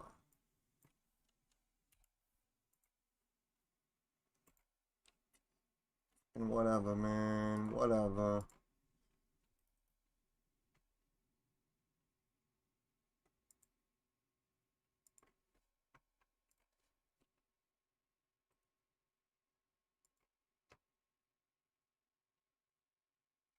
Rock of shite.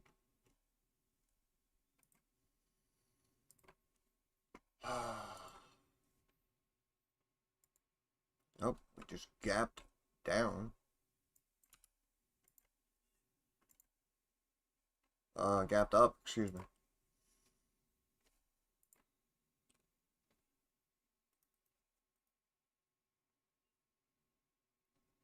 That's incredible. And a gap up usually means you go down, but we're just continuing to stay up. That's amazing. That is truly amazing, man.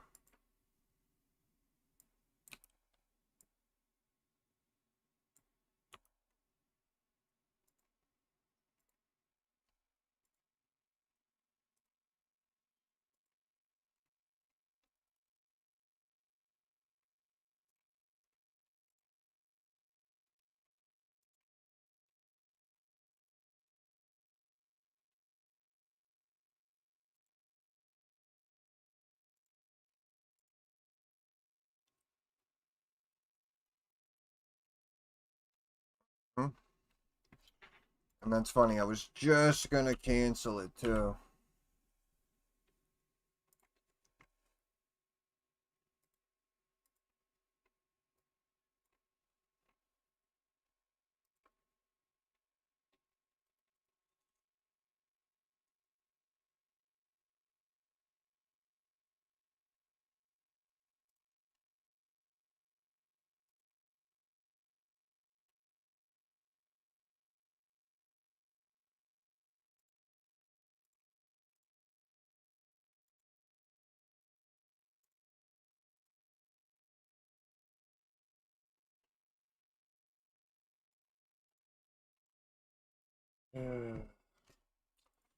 Well, it was a wild day. That was a wild day. But overall, very nice because, we had a bullshit bounce here right at the end of the day. But early on, we did mention some puts. Everything started dropping hard. We got people who are still in gold and silver long term, so obviously they're doing pretty well.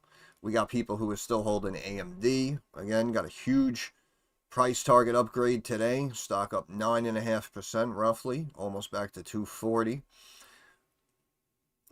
Talking about DraftKings calls the last couple of days. Had another good bounce today. LAC hanging out. Fubo hanging out. We're hanging out. We're hanging out. Like I said, the way the dollar was moving and the way that the yield spiked up, I was just very surprised that this held for as long as it did. And this drop, I feel, should have happened like here. And maybe we would have continued to step down, but it happens. It happens. Mentioned the Tesla puts early on too. That ended up dropping down big with everything else. ASTS surprisingly somehow held up. Somehow just kind of held up. But a stock like this, as we saw, what was it, like last week? When we had Palantir really dropping hard. So that's why something like this, ASTS, Palantir, these are trending overvalued names at the end of the day. And that's why the names like that get pumped are usually the names to drop even more than everything else on pullback. So that's why I kind of like the ASTS puts here. Yeah, ASTS doesn't play by the rules. Don't play by anybody's rules, not even my own. Freaking silver's up 3 1/3%. Wild. Wild. A clone.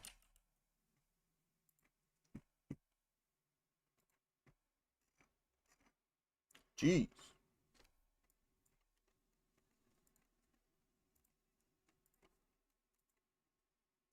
We haven't done anything yet.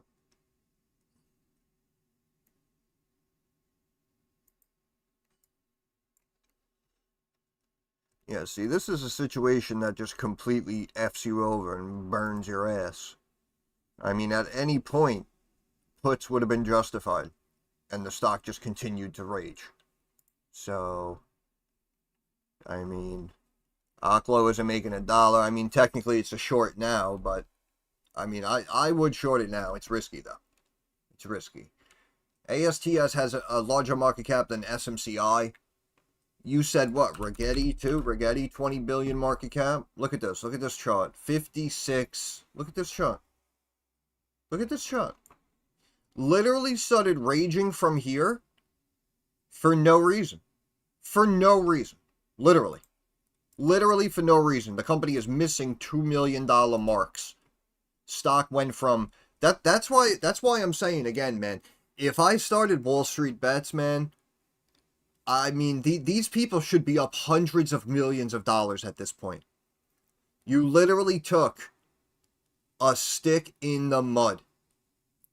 And you took it from sub $1. It is now at $56 a share. And the company is missing its mark on $2 million estimates. All because quantum computing or whatever. With the insiders themselves coming out and saying, yeah, we don't know why our stock's gaining so much attention. We're still years away.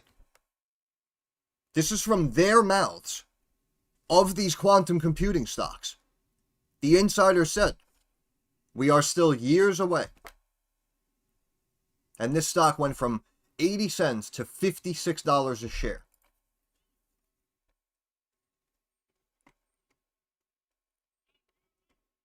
$18.25 billion.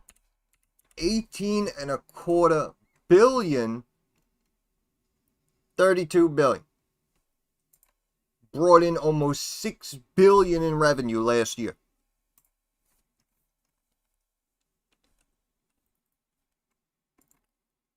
It's just a joke.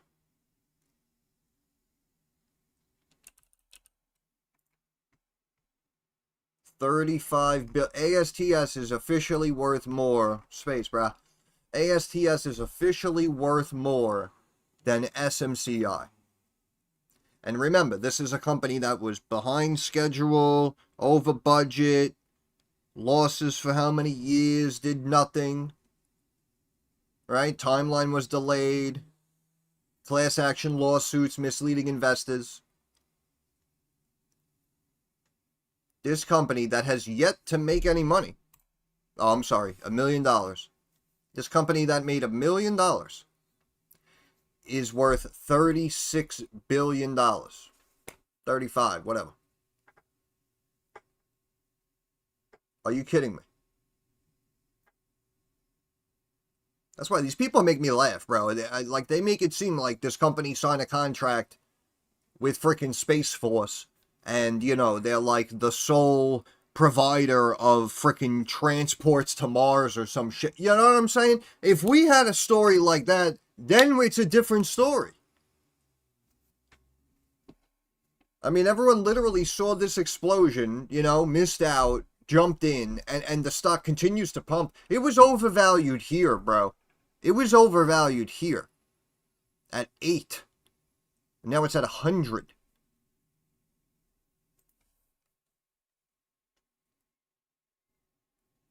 Yeah, no, it's definitely gonna come crashing down, bro. Because like I said, even if they start making $1 billion a quarter right now, it can't justify this valuation almost.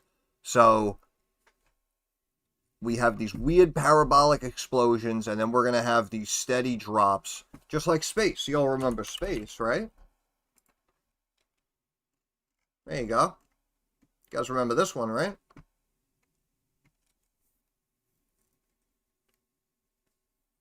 Oh, wow, space, bro. Freaking rides to space. This is going to be huge.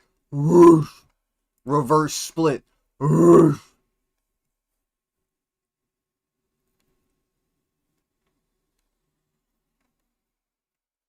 And again, I know, of course, you know, the bros who own it are going to be like, oh, no, they got, you know, deals with Verizon and shit. Like, yeah, I get it. I get it.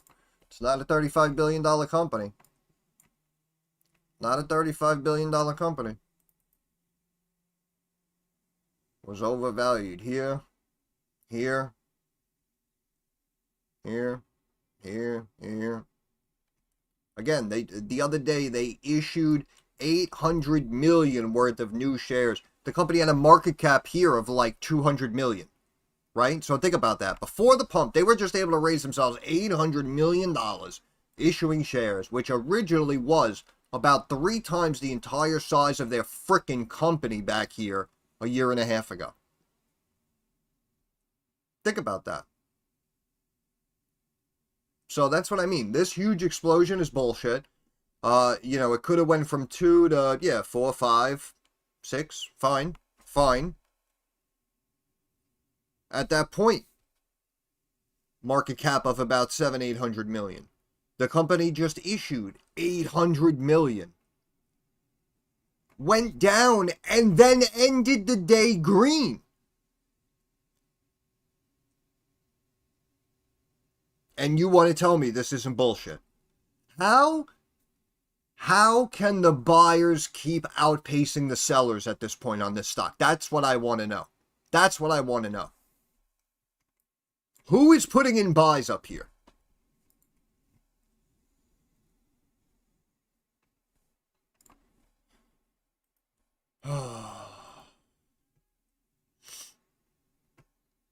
Unbelievable. But that's enough. I'm tired. I'm exhausted. I just got very upset. And I've been streaming for over 5 hours. So I want to thank everyone for hanging out. Appreciate your support. Those of you who took a trade or two. I know there were a lot of people that made some money. So awesome. Very glad that we had a good day. And HGRAF again also was holding. Yeah, HGRAF holding. As you see, popped up in the morning, had that consolidation throughout the day, and then started to have that break up right there later in the afternoon. But seems to be holding. Even on HGRAF, we got above average volume, 2.5 million shares about, on average volume of 1.95 million shares. So it's heating up. And again, the CEO has been apparently posting pictures of, I'm hanging out, you know, I'm meeting with a representative in Texas. Now she's posting, you know, pictures of the White House and whatnot. So she's getting around, and I just have a feeling that something big could be on the horizon, and it could pop us up even higher, even further to higher highs. But we have to wait and see. I appreciate you hanging out. Thanks for your support again. Appreciate your time, and have a good day. Okay?